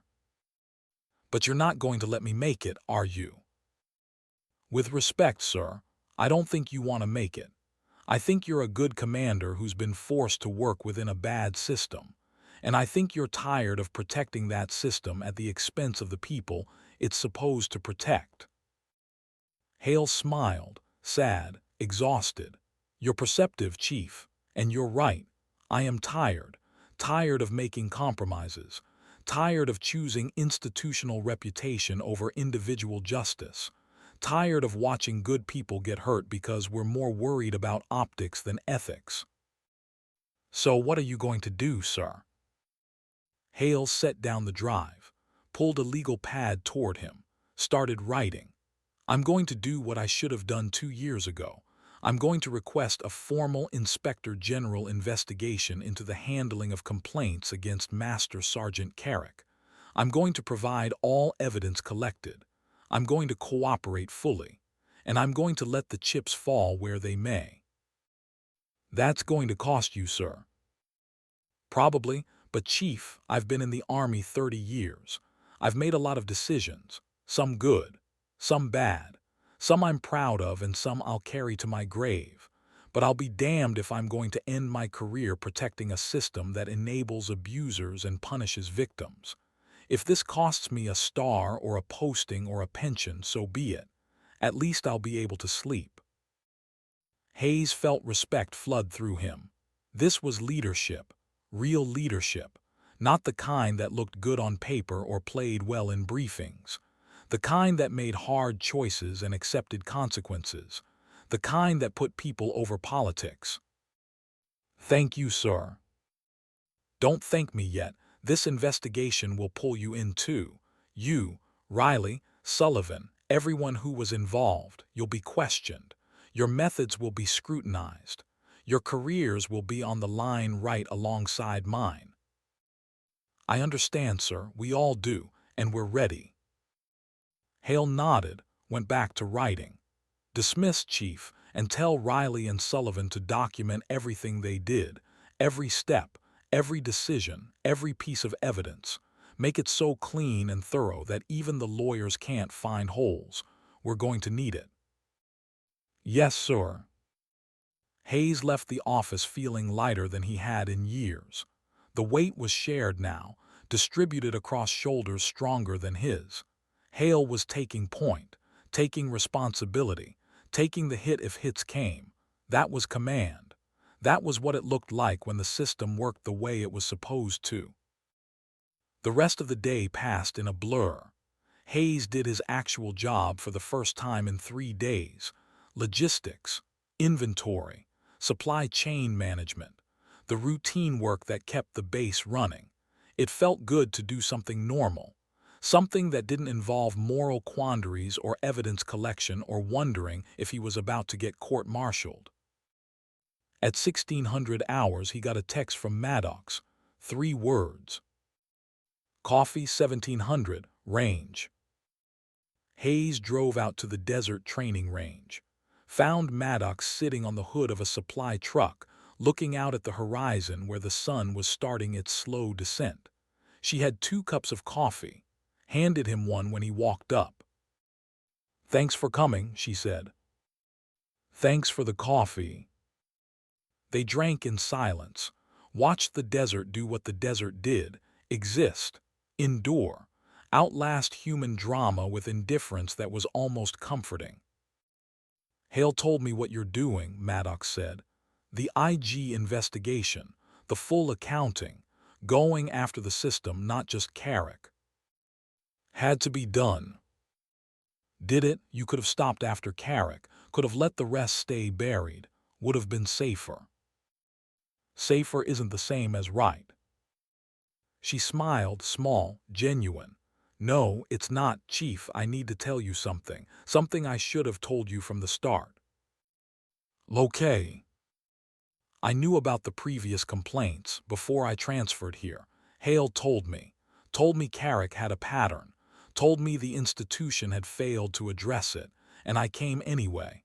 Not just to face Carrick, but to be the complaint that couldn't be ignored. The one that was too documented, too visible, too supported to bury." Hayes turned to look at her. "You made yourself bait deliberately." "I made myself proof. Proof that the pattern existed. Proof that Carrick needed to be stopped. Proof that the system needed to change. I'm a lieutenant commander, Navy SEAL, Medal of Honor nomination. If they could bury my complaint, they could bury anyone's, and I wasn't going to let that happen." "That's insane." "That's strategic, and it worked. Carrick assaulted me. You documented it, Riley recorded it, Sullivan filmed it, and now Hale's requesting an investigation that will expose everything. The pattern, the protection, the institutional failure, that's not insane, Chief, that's effective." Hayes wanted to argue, wanted to tell her using yourself as bait was still dangerous no matter how you justified it. But looking at her, seeing the certainty in her eyes, he realized arguing was pointless. She'd made her choice, had executed her plan, had achieved her objective. She was an operator, and operators accepted risk to accomplish mission. "You could have told me," Hayes said. "Could have brought me in from the start." "Could have, but then you would have been complicit in using yourself as witness. Would have compromised your testimony. Better that you discovered it naturally. Better that your documentation was genuine response to observed wrongdoing, not premeditated evidence collection. You manipulated me. I gave you the opportunity to be who you wanted to be, someone who steps forward, someone who documents truth, someone who breaks 16 years of silence because it's the right thing to do. I didn't make you do any of that, Chief. I just created conditions where you could choose to." Hayes couldn't argue with that. She was right. Everything he'd done, he'd chosen to do. The documentation, the evidence gathering, the risk, all of it had been his choice. She just made sure the choice was available. "Carrick's taking the medical retirement," Maddox said. Hale gave him the choice, treatment or trial. He chose treatment. Leaves next week for a psychiatric facility in Maryland. Specialized care for combat veterans with PTSD. He'll get help, real help, maybe find some peace. You okay with that? More than okay. I don't want revenge, Chief. Never did. I just want him to stop hurting people, including himself. If treatment does that, if it gives him a path forward, then this was worth it.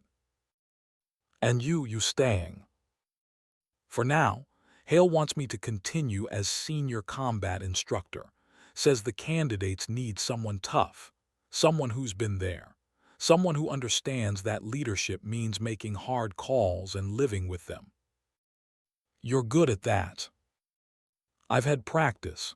She finished her coffee, set the cup down. Chief, I need one more favor. Name it. When the IG investigation happens, when they start asking questions, they're going to want to know why I came here, why I put myself in position to be assaulted, and I'm going to tell them the truth, that I was trying to expose a pattern, that I was working with Colonel Hale to create conditions where Carrick's behavior couldn't be ignored. That'll implicate you, make it look like you orchestrated everything. I did orchestrate everything, or most of it, and I'm okay with that coming out.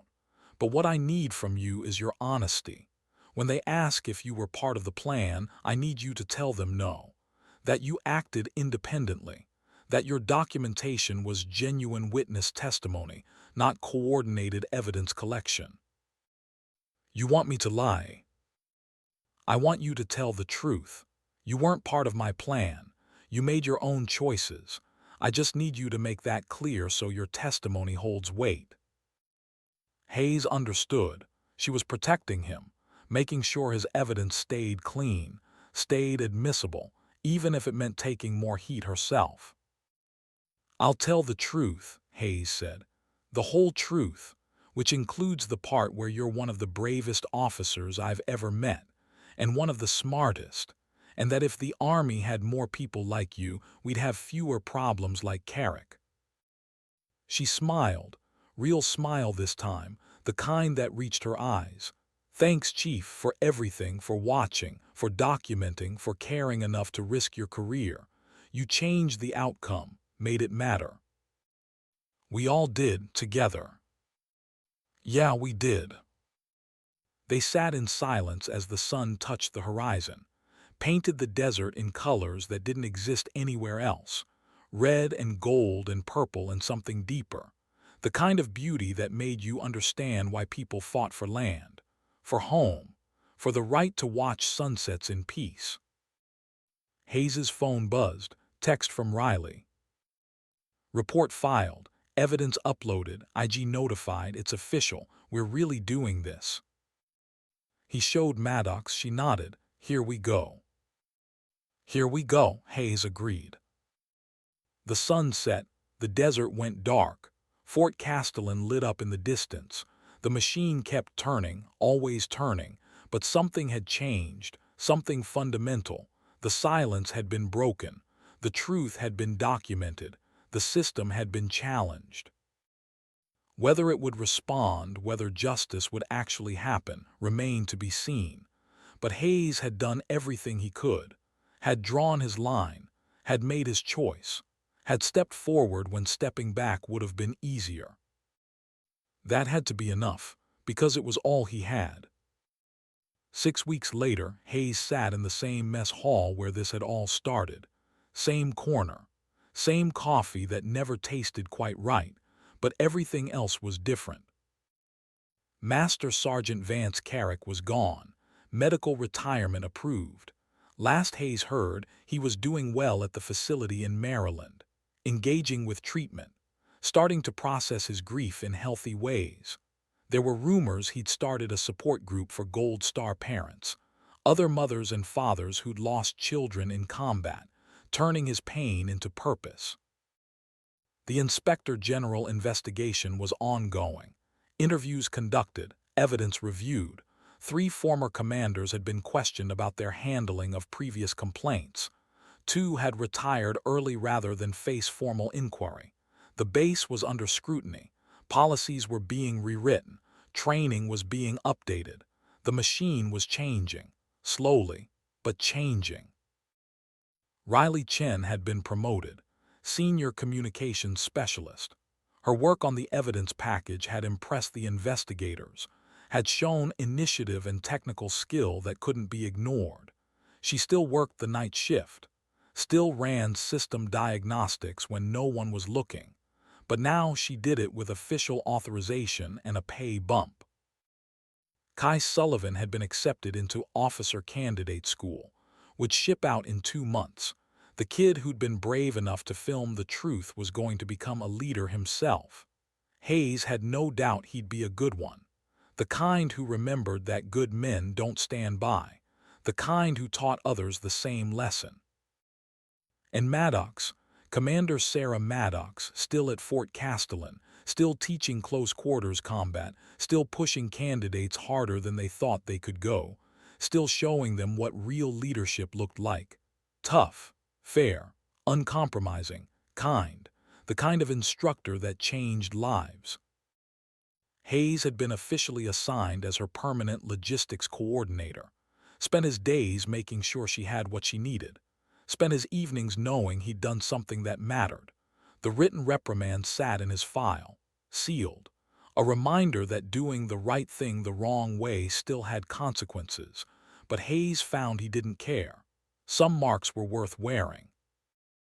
The mess hall doors opened. Maddox walked in, got her coffee, her oatmeal, her fruit, walked over to Hayes's table, sat down across from him without asking. "Morning, Chief." "Morning, Commander."